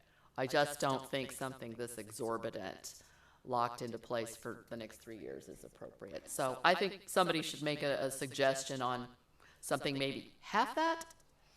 Jared, I have also a comment that when Jennifer started, we didn't have an assistant planner, did we? And I think also you're doing a wonderful job tutoring Tyler as well. I want to make sure that's part of it. And I'm sure you get questions outside of your hourly contract here. Oh, we call her Tuesday evening, Thursday evening, Friday afternoon. Just like us. Yeah.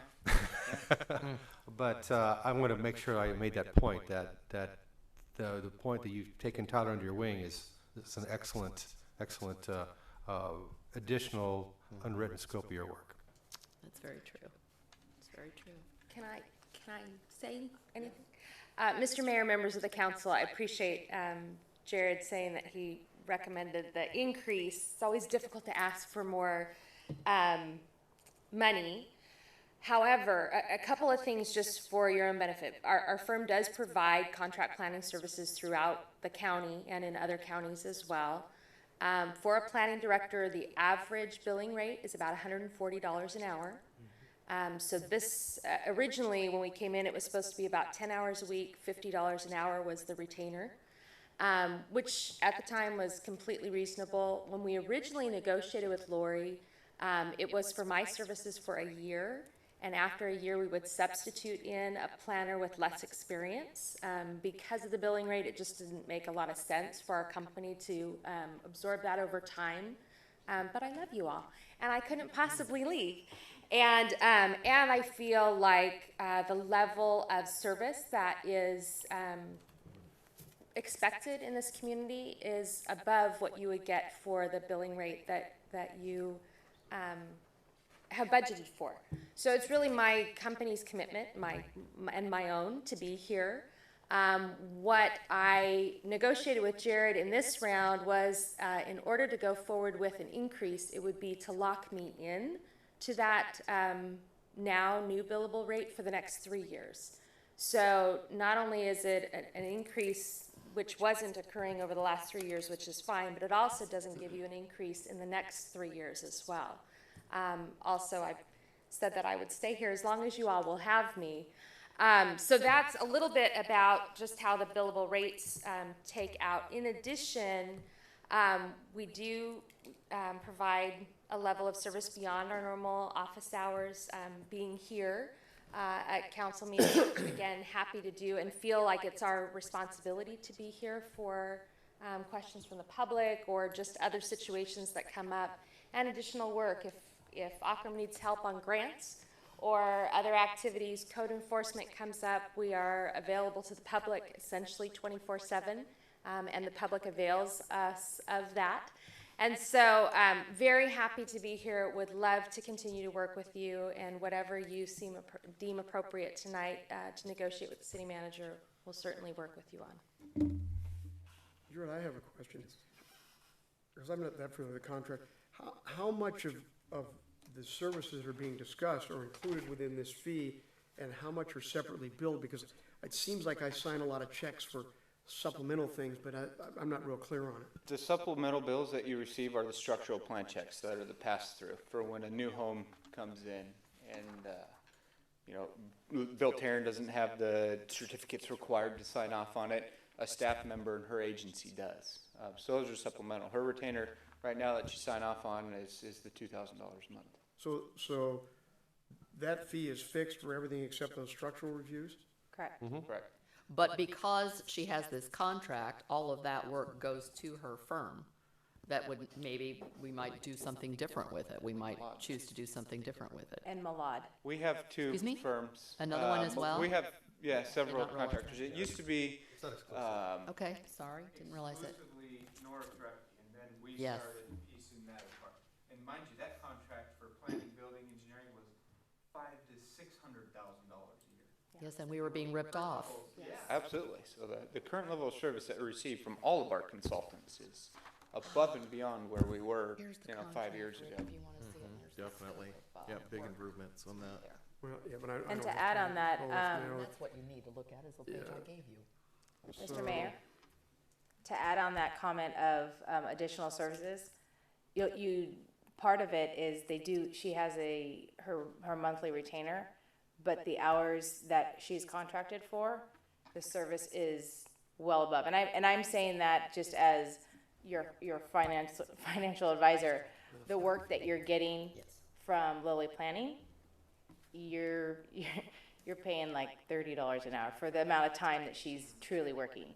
It's really a low rate for I mean, you have people come up to the counter, she's in a conversation for good 45 minutes to an hour, taking the time to explain the whole process to the residents, and afterwards they're like, thank you, great. You know, they completely understand what they're ready to do, and then she'll stay an extra hour because she's got actual work, that to do beyond that. And I think that's the part that where Jared and I both discussed this. Do we have the finances to afford this? And it is already factored into our budget for next year as a potential. So just to know that we have been thinking about it, we've been processing it, determining if the city had the funds for it.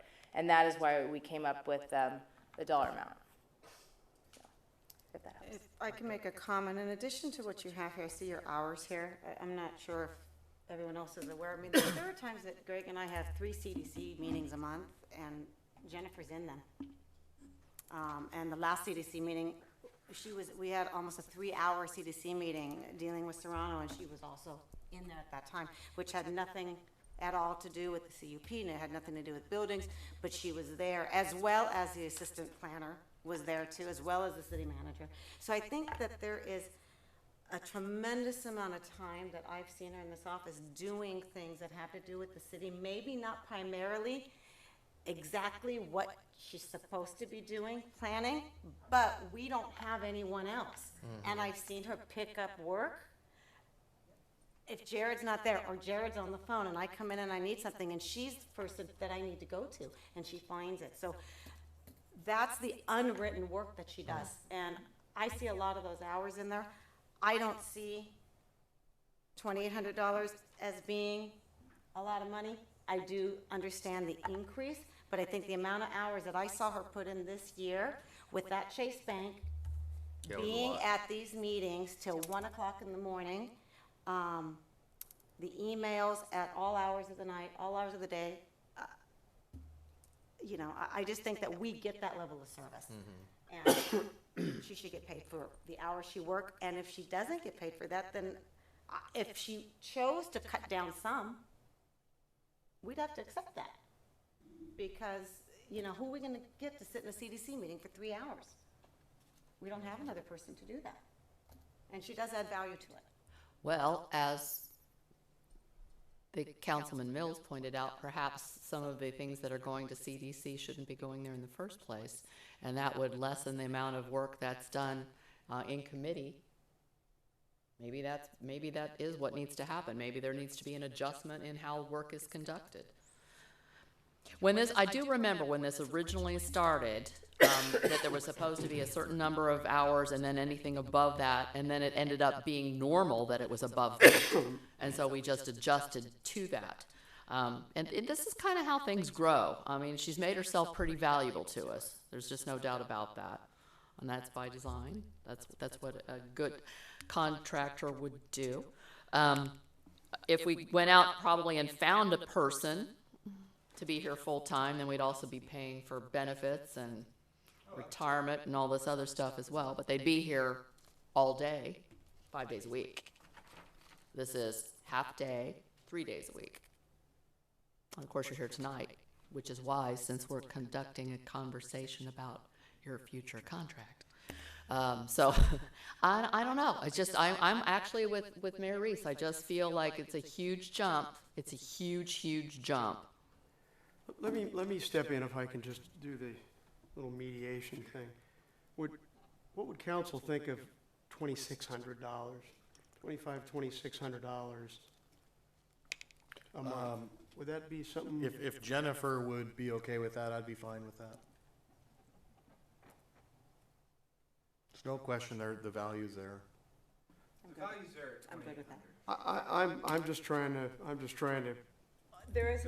She basically said, as I heard her, she basically said she's going to stay anyway. So now it's just an issue of Part of my time getting all the parties together and here in making the 8 everybody feel years fairly at comfortable. Villa Park has been the turnover involved with staff.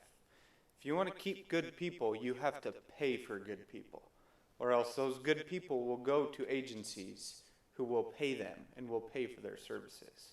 At $58 an hour, it is highly underpaid. If you can go to another city and easily bill $100 an hour or $140 an hour, there's no question. Well, it's clear you support it. It's clear Michelle supports it. And frankly, I mean, I was in the same position when I It's initially tough. saw it. I get As it. council members looked at it, I go, my God, that's a 40% deal. And it took it was like 4% in, in CPI. I'm looking at the market and blah, blah, blah, and it's horrible. So I had a problem with that. I also understand what you're saying.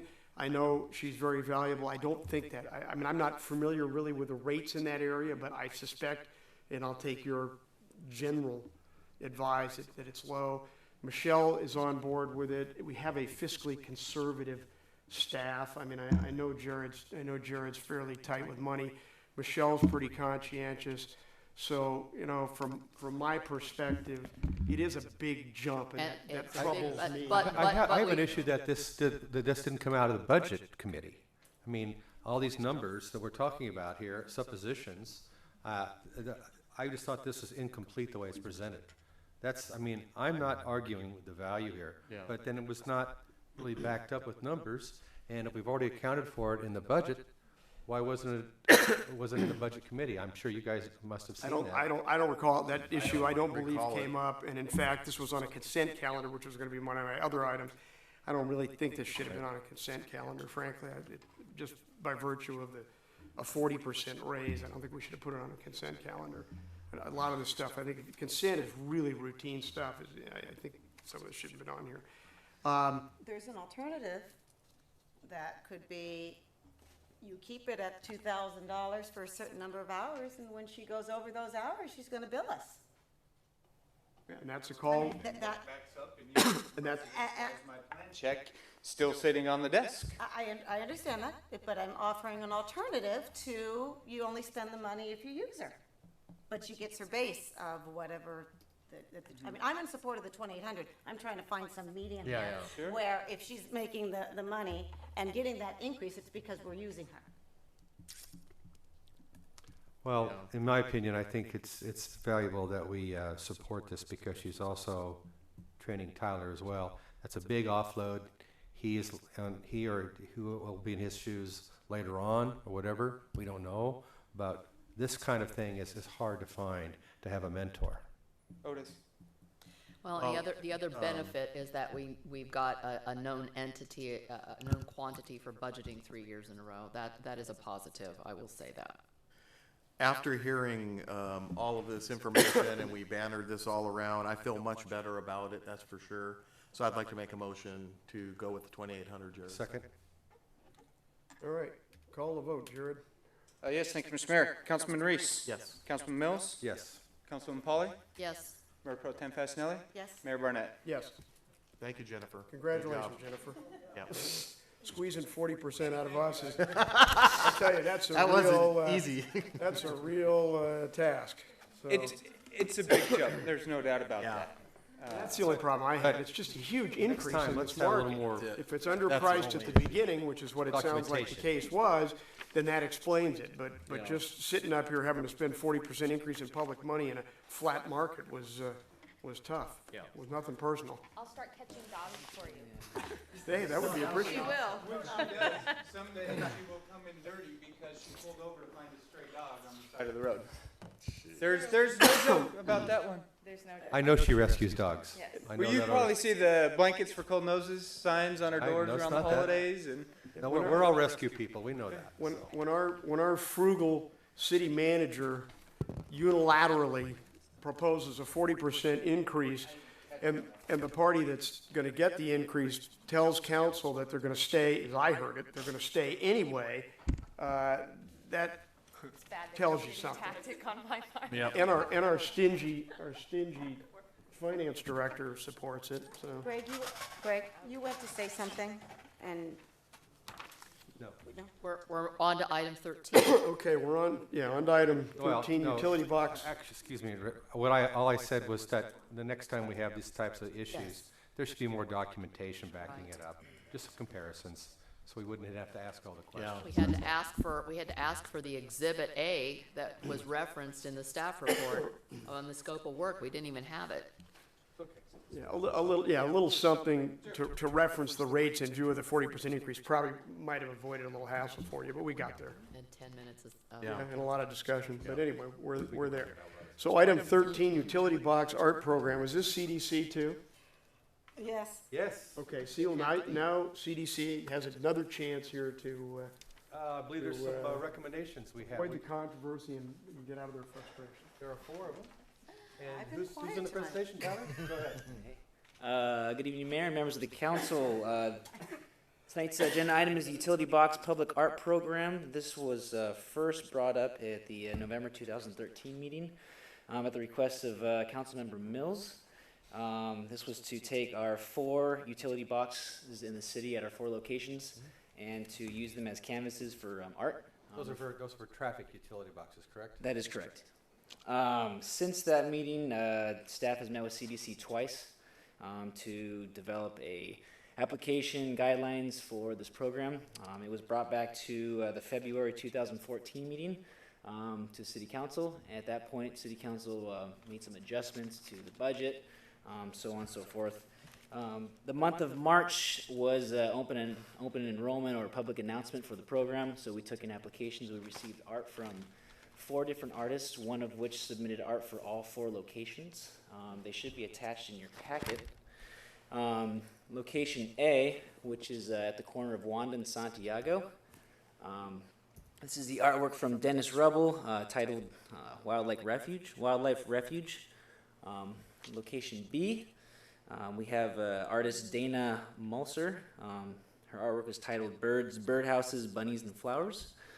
Location C, which is over at the corner of, where's this one? Villa Park and Lemon. This is from Caitlin Kilroy. This is Life in Villa Park. And finally, at location D, which is at Taft and Nichols. Again, Dennis Rubble. This is agricultural history. Staff is here if you have any questions. Our recommendation is that City Council takes action as it so desires. I have to say, I was tickled pink when I saw these come in. Not orange? I didn't expect the quality of what we got in. I mean, the gentleman who submitted all 4, they were to scale, they were, just amazing. Professional. What they, very professional. I mean, they took pride in what they submitted, which I know that there was some jokingly talk about what we were going to put on these boxes, and this actually brought some faith back, that the people who did submit their artwork really did, enjoy it. So. Are they here? No, they're not here because. One of them. Oh, okay. I'm so sorry. I didn't know. Which one? I love the colors. They're so vibrant. Go. Yes. Now, I know that... I'm complimenting you, and I didn't know you were here. There you go. There you go. Thank you. Now, well, two things. First of all, I know everybody's shocked that Greg Mills brought any art up, but I did, because I think the boxes are rather unattractive all around town. I'd like to do that with the other utility boxes from our private corporations, but this is something I think maybe they'll all take a look at. And I'm very, very pleased with the quality of the art of you and your colleagues that submitted. So I would like to move this now. Second. Garrett, it's all yours. Yes, thank you, Mr. Mayor. Councilman Mills? Yes. Councilman Reese? Yes. Councilwoman Polly? Yes. Mayor Pro Tem Fasenelli? Yes. Mayor Barnett? Yes. Thank you. Thank you. Very nice. So the next step is I'll have our maintenance staff primer the boxes, and then I'll be in touch with the applicants as to a start date when they're good and ready. We learned something new in CDC too, based from these, that the orange blossom apparently is our city flower. City flower. Well, that wasn't news to me. The Women's League talks about it all the time, and the hummingbird is our city bird. That we knew. But so we learned something new with the theme going on in here. Does CDC And that's why I really feel liked, I did love the art. Great. I did love the art. No, no. Does, Beautiful art. does CDC feel partially vindicated now? Yeah, there you go. Partially. Partially. Okay. That was on like to- the quickest, isn't that the quickest we passed anything? Yeah. It was. It was very good. So, It was a holistic feeling. we're gonna, if we keep at this pace, we're gonna break a record tonight. I'm going for it. Let's So, do it. Item number 14 is Council Member Polly's request for us to take a position on Proposition 13. So it may not take a lot of fighting to get this. I so you didn't may think be it able to make would. I brief. didn't think it would. I will make this brief. Actually, the Howard Jarvis Taxpayer Association is asking for different groups to come forward and assist them. You know, as you well know, 2014 has been declared the year that they are going to go after Prop 13 in Sacramento. Their intent is to bifurcate the tax rolls and go after the businesses. And so they are actually asking for our help. And this was something that they had already pretty much had drafted, and I just think we certainly as a city have benefited from Prop 13. Not only that our residents haven't seen their property taxes go to such we would actually tax some people right out of their homes, but also when it comes to budgeting, you know, it's smoothed the highs and lows that come with the economy. And so there's a lot of very positive reasons for us to reassert our support for Prop 13. I would ask that you all join me in passing this resolution unanimously so we can send that support forward. I'd like to make a comment along with Deborah in that regard, because it seems odd that the folks in Sacramento are asking for more jobs in this state. This is one of the biggest job killers there is. It will be. It will be. Any money that goes to Sacramento doesn't go to wages and Yeah. salaries and benefits, period. So, Move it. second. I have a quick question, just a very quick question, if anybody has an answer. And the second to the last whereas on the first page, and it says, California's property taxes as a stable and predictable source of public revenue, even during economic downturns. Proposition has rendered it stable, even economic. What does Prop 13's limit do to stabilize it in economic down? Does that just Okay, let me go ahead. holds it down and therefore it doesn't drop so much and we lower the No, lower let me budget? explain what ends up happening. Because the increases are held at 2% only. The rise, you know, our city is like 80% of our primary revenue stream is derived from property taxes. So, but it's held at a very consistent level of Manageable increase. level. And it doesn't tie itself to market value, which can go poof, you know, through the roof. If property taxes were tied to market value, as any governmental entity would do, we would budget to the tippy top of what that revenue was, and the very next year, when the carpet was pulled out from under us and there was a huge plummet, then we'd be left with a huge budgeting hole. And that's what I was talking about, how it actually streamlines things. It keeps the raises, and it helps us actually, from a budgeting perspective, ride out the highs and lows. Would you say that's accurate, Ms. Danaher, our finance director? I figured that out right after I asked the question. I'm sorry. Go ahead and take the vote, Jared. Motions to approve the resolution in support of Prop 13. I would like to make a request that all members of the council actually sign this before it goes forward to Howard Jarvis. Sure. So be it. Councilman Reese. Yes. Councilman Mills. Yes. Councilwoman Polly. Yes. Mayor Pro Tem Fasenelli. Yes. Mayor Barnett. Yes. Thank you, my colleagues. I will print this up tomorrow and place it on your desk if you can come in and sign it. Thank you very much. Well, the next is individual council member items, and I note that I have the lowest expenditures That's good. and the bigger budget. Anyway, anyone have anything they feel compelled to report? A couple things, since we're supposed to report.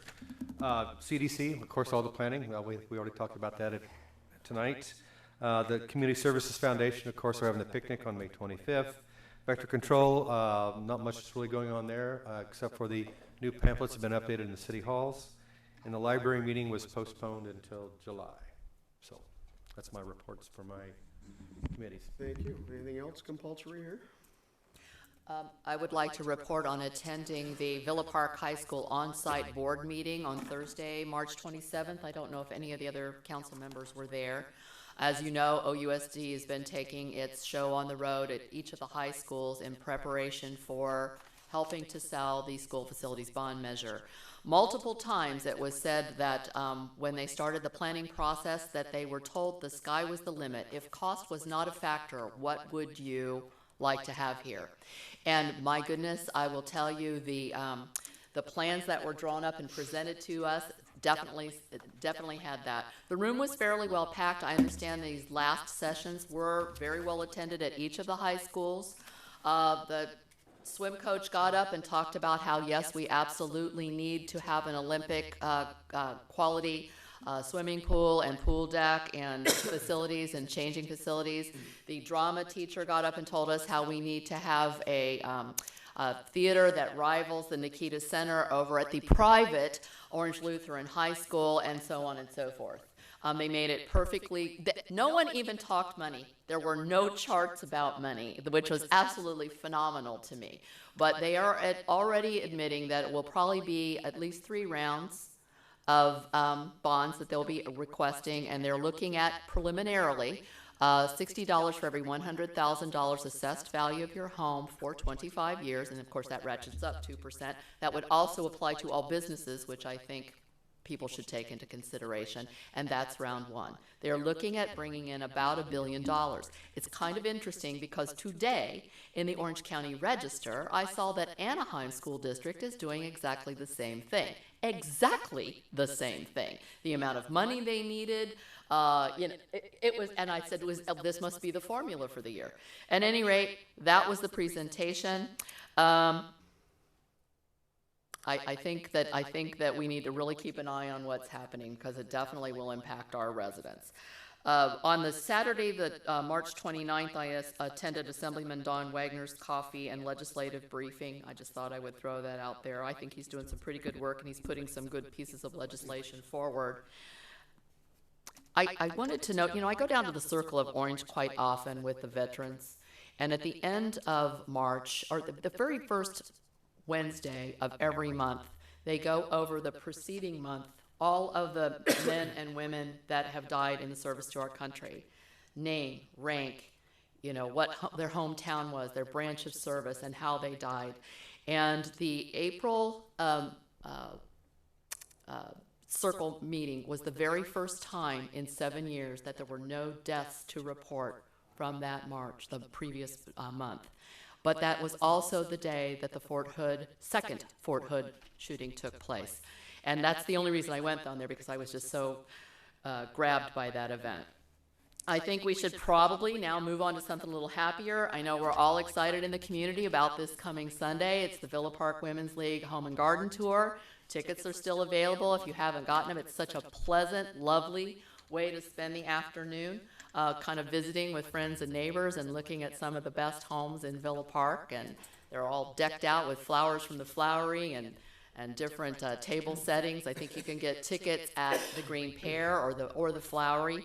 I hope everybody will enjoy the day together out there. I just found out today that we are going to have a coffee roundtable here in the community center from 2 to 3 o'clock on Friday, May 9th with State Senator Mimi Walters. So, and most of you probably know she's clearly the front runner to be our next congressional representative representing the city of Villa Park. So if you have issues that you wanted to bring forward to her, it really is a roundtable discussion. So that would be Friday, May 9th. That's it. Thank you. Any other compulsory matters? Just real quick, on 326, there was an Orange County sanitation meeting. And just a little something to note, they're kind of trying to rebrand themselves down there. They really have a push going on to talk about new things they're doing for water reclamation and sending less water to the ocean outfall and putting less chemicals in that water and sending more and more water to GWRS that ends up getting pumped back into our underground holding areas for wells and stuff. So they're trying to rebrand themselves from the toilet and the sink, even though that's where they get the water, but they're turning it into good stuff, and that's kind of what's going on down there. That's it. I've drank it. Good stuff. I drank good. it too, but okay. Well, that appearing to be the end of our agenda. Is there anything we have before I conclude this from staff that they feel compelled to share with us? The 2014 resident surveys are hitting mailboxes this week.